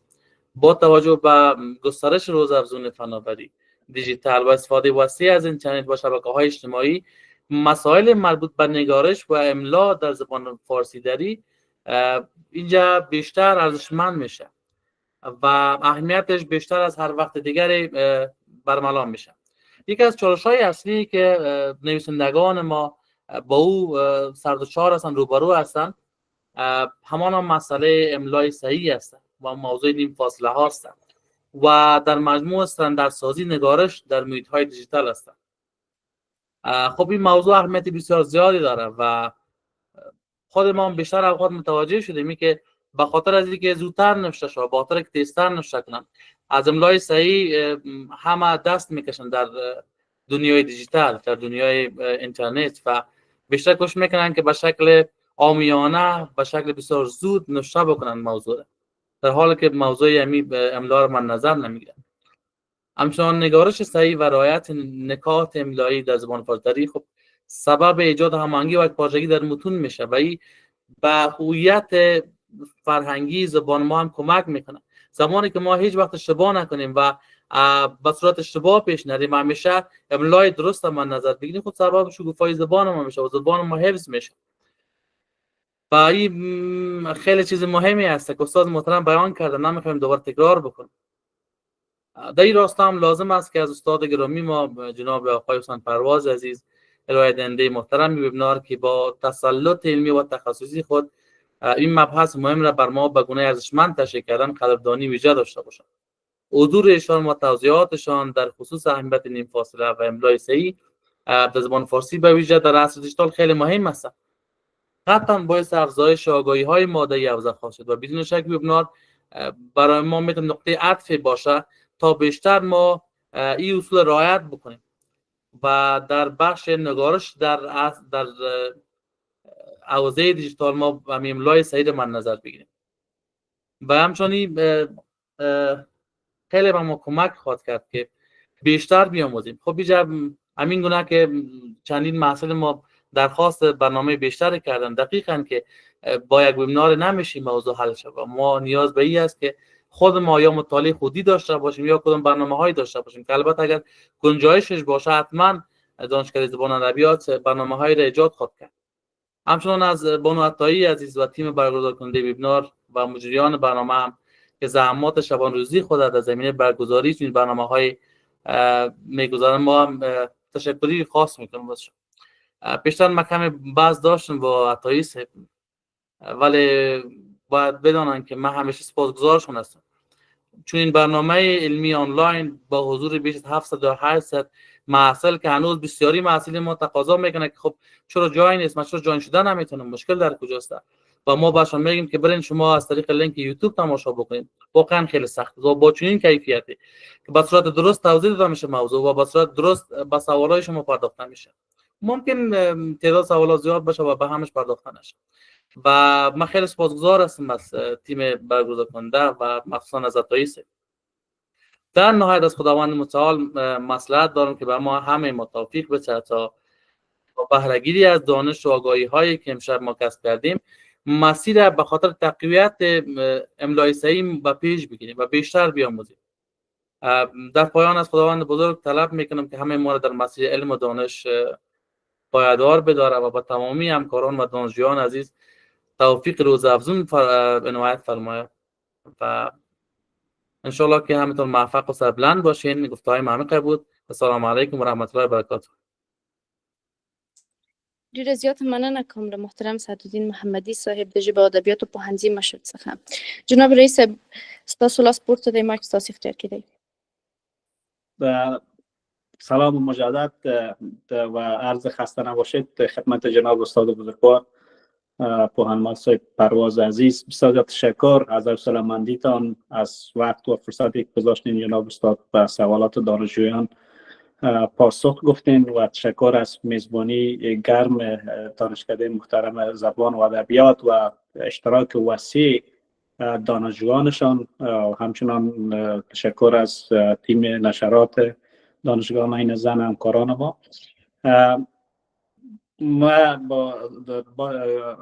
با ابراز تشکر از جناب استاد و از فرموده ها و اندوخته های خیلی خوبی را که با ما شریک ساختن، بسیار چیزای خوبی را آموختیم که انشالله این سرمشق شوی که توجه بیشتر به کلمات نوشتاری خود ما باید داشته باشیم و به تفاوت از کنار کلماتی را که استاد گفتن نگذاریم. بعد از این صحبت هایی که دانشجویان عزیز در قسمت ایجاد کمیته ادبی و فرهنگی داشتن چند دانشجوی ما شنیدم. ما قبلا کمیته وسیع ادبی و فرهنگی در دانشگاه داشتیم و حال هم داریم، اما مشکل اساسی از جایی بروز کرد که کسای بیرون از دانشگاه اونجا رخت نکرد و از دو طریق حتی دانشگاه را اینا متضرر ساختن. اگر صحبت با رئیس زبان دانشکده زبان ادبیات می داشته باشیم، اگر یک مسئولی را به این انتخاب میکنن تا که بتونیم کنترل کنیم، ما این کمیته را دوباره ایجاد خواهیم کرد و فقط کسایی را در اونجا خواهیم کرد که اونا واقعا تشنه علم هستند و واقعا میخوان که در عرصه نوشتاری و همچنان مقاله نویسی، رمان نویسی کار کنند. من هم از جمله علاقمندان سرسخت مقاله نویسی، رمان نویسی و کتاب نویسی هستم. شخصی که بتانه امیال در دوران جوانی امو تفکر و اندیشه و اندوختهایی که داره او را در قالب متن بگذاره و او را تبدیل به کتاب کنه. یعنی بیادتان باشه که هیچ اثر ماندگارتر از یک کتاب، از یک اثری که بعد از ای که شما باشین یا نباشین یا سالهای متمادی بعد از شما باشه، هیچ اثر ماندگارتر از کتاب نیست. از این لحاظ ما با شما همکار هستیم، با جناب استاد بزرگوار هم همکار هستیم. هر گونه همکاری که نیاز باشه دانشگاه با جناب استاد انشالله همکاری میکنه، هماهنگی هم میکنه. استاد هر وقتی که فرصت داشته باشن تقسیمات خودشون رو ببینن در هر زمینه که از طرف دانشگاه نیاز به همکاری باشه. ما امروز همکار هستیم. هیئت رهبری دانشگاه زمینه رو برسان مساعد میسازه. انشالله در کنار استاد از دیگه استادای دیگر هم خواهد تقاضا کردیم که بار این همه سنگینی روی شانهای استاد نکنه. ما بتانیم آنچه که استاد گفت مجله یا هم رساله، یک رساله و یا هم یک هفته نامه یا ماهنامه لااقل یک چیزی بنویسیم تا که دانشجویان ما هم بتانند او سهم بگیرن و استفاده کنن از این فرصت هایی که امروز در خانه هستن، بیکار هستن، کتاب بنویسن، رمان بنویسن، داستان های خودشان رو بنویسن. این ربطنا به دانشجویان دانشکده زبان و ادبیات هم نمیگیره. یک مستر تپ میتونه خوب رمان بنویسه نسبت به دانشجوی دانشکده زبان ادبیات، میگونه از حقوق میتونه خوب یک نویسنده خوب باشه. تا که یک چتر ایجاد شود که در او همه محصلین دانشگاه و خصوصا کسایی که علاقمند نویسندگی هستند، کتابخوانی هستند اینا رو هم باید وجود داشته باشیم. مسائل مصنوی خوانی هست که انشالله و بعض موارد دیگر هم هست که انشالله به ما تعقیب خواهیم کرد. فقط که تازه ما فرصت پیدا کردیم و به این همه موارد رسیدگی میکنیم. ما با جناب رئیس صاحب زبان و ادبیات با ایشان صحبت میکنم. این کمیته اگر وجود داره دوباره فعال میشه، اگر کم است تعداد بالاتر میبریم. اما از همه دانشجویان عزیز خواهش میکنم که بازبگونی نشه که باز اینجا استفاده ابزاری از کمیته شه و کسای بیرون از دانشگاه رخ نکنن و دانشگاه رو تخریب کنن، چون آنچه که شد متاسفانه در چند ماه قبل. از این لحاظ شما تشویش نداشته باشین و شما که علاقه‌مند هستین، ما این زمینه رو هم براتون مساعد می‌سازیم. تشکر. ډېر زیات من نکوم رئیس صاحب. پوهنمل صاحب مایک ستاسو اختیار کې د لاس مو پورته. بسیار تشکر مینا جان. اول خواست خود تشکری کنم که بسیار گرداندگی عالی داشتی با زبان شیرین پشتو و بسیار لذت بردیم و خوب برنامه را کنترل کردیم. تشکر از شما و از جناب سعدالدین خان محمدی عزیز رئیس گرانقدر دانشکده ما سپاسگزار هستیم که بسیار جنبندی خوبی انجام دادن و نکات جدیدی در افزیدن. زنده باشند. همچنان از جناب سالنگی بزرگوار سپاسگزار هستیم که این همه وقت هم میگذارن و این میسازن، یعنی با می سازگاری که ندارن با ویبینار یک بخش مهم شناستن. حضور خود از اینا یک مایه دلگرمی است در ویبینار. یعنی شما یک وزن هستیم که جمعین می باشین، ویبینار پیرامون شما جمع می باشه، ایجاد میشه. معذب سلامندی شما، از حضور پرمهر شما صمیمانه سپاسگزار هستم و تشکر میکنم از تمام محصلای عزیز، هم از دانشکده‌های مختلف که به کلمه و به زبان احترام بگذارن، حرمت بگذارن. مثلا کلمه را دوست داشته باشن، ارزش بدن به کلمه، کلمه را خار نبینن، مثل یک سرمایه برای فکرش کنن. مثلا شما نشته میکنین به دوستان، نشته نکنین خوب هستیم، نشته نکنین بگو خوب هستی، یا اگر بزرگوار است و کسی بگو خوب هستید، وادال نشته کنین. کلمه را نبرین، توته نکنین، پرچه نکنین. دری یک معنای دیگهش فصیح هست. ویبینار دری هم بشنید، یک معنای اصلی دری یک جناب ناظمی به عقیده است که اصلا دری معنایشان فصاحت و بلاغت است. به این نسبت این دیگه گفتن، مثلا نقدسی گفته، در مسئولی مروزی گفت، اینا گفت. به او خاطر فصیح هست که مثلا ما میگیم اشکم، نمیگیم شکم. اشکم، حالا خب ما شکم میگیم و تکمیل میگیم، کلمه را با تکمیل میگیم، با مکمل میگیم. ما میگیم بخورید، نمیگیم خورید.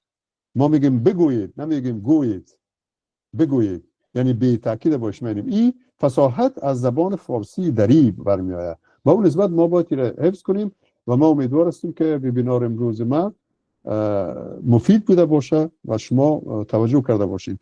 اینمی ریزه بلا خیزه، خب در مثلا ما همین فاصله با می کوچکیش اما قدر مهم است، اما قدر چهره خط شما رو تغییر میده، اما قدر خط شما رو زیبا و تکمیل میسازه که خود شما باز بعد از او حیرت میکنید، میگه پرواز عجب گپ خوبی رو گفته بود. و من تشکر میکنم از محصلای عزیزی که به نکاتی که توجه کردن که من به او توجه نکرده بودم و این چقدر خوب است. ببینید که من تو با میش جهت با اعتراف میکنم، شما این رو یاد بگیرید. یک جایی که غلط کرده بودین، اشتباه کرده بودین، یک کسی درستتون کرد، با هزار حیله و نیرنگ کوشش نکنیم و غلط خود ثابت کنیم. بسیار همون تو جوانانه و انسانانه چی کنیم، بگوین که بله خوب شد که نگفتی، تشکرم بکو از طرف مقابل که تو را متوجه ساختنی، تو در اون غلط خود باقی میماندی. امی اشاره امی هی که من گفته بودم این نمیچسبه، در حالی که میچسبه. این بسیار اشاره خوب بود و اشاره که کائنات جان کرد که این و آن و پیشین و پسین ده، این دو تا بسیار اشاره خوبی بودن که من از شما یاد گرفتم. بسیار تشکر. از من همین مقدار دیگه خاموش میباشم. ډېر زیاته مننه کوم یو ځل بیا له پوهنمل صاحب څخه او له ټولو ګرانو حضارو څخه. زموږ پروګرام همدلته پای ته رسیږي، نو تاسو ټول پاک خدای ته سپارم. تر بیا لیدو مو. ورځ او شپه په خیر. خدای په پناه کې اوسئ.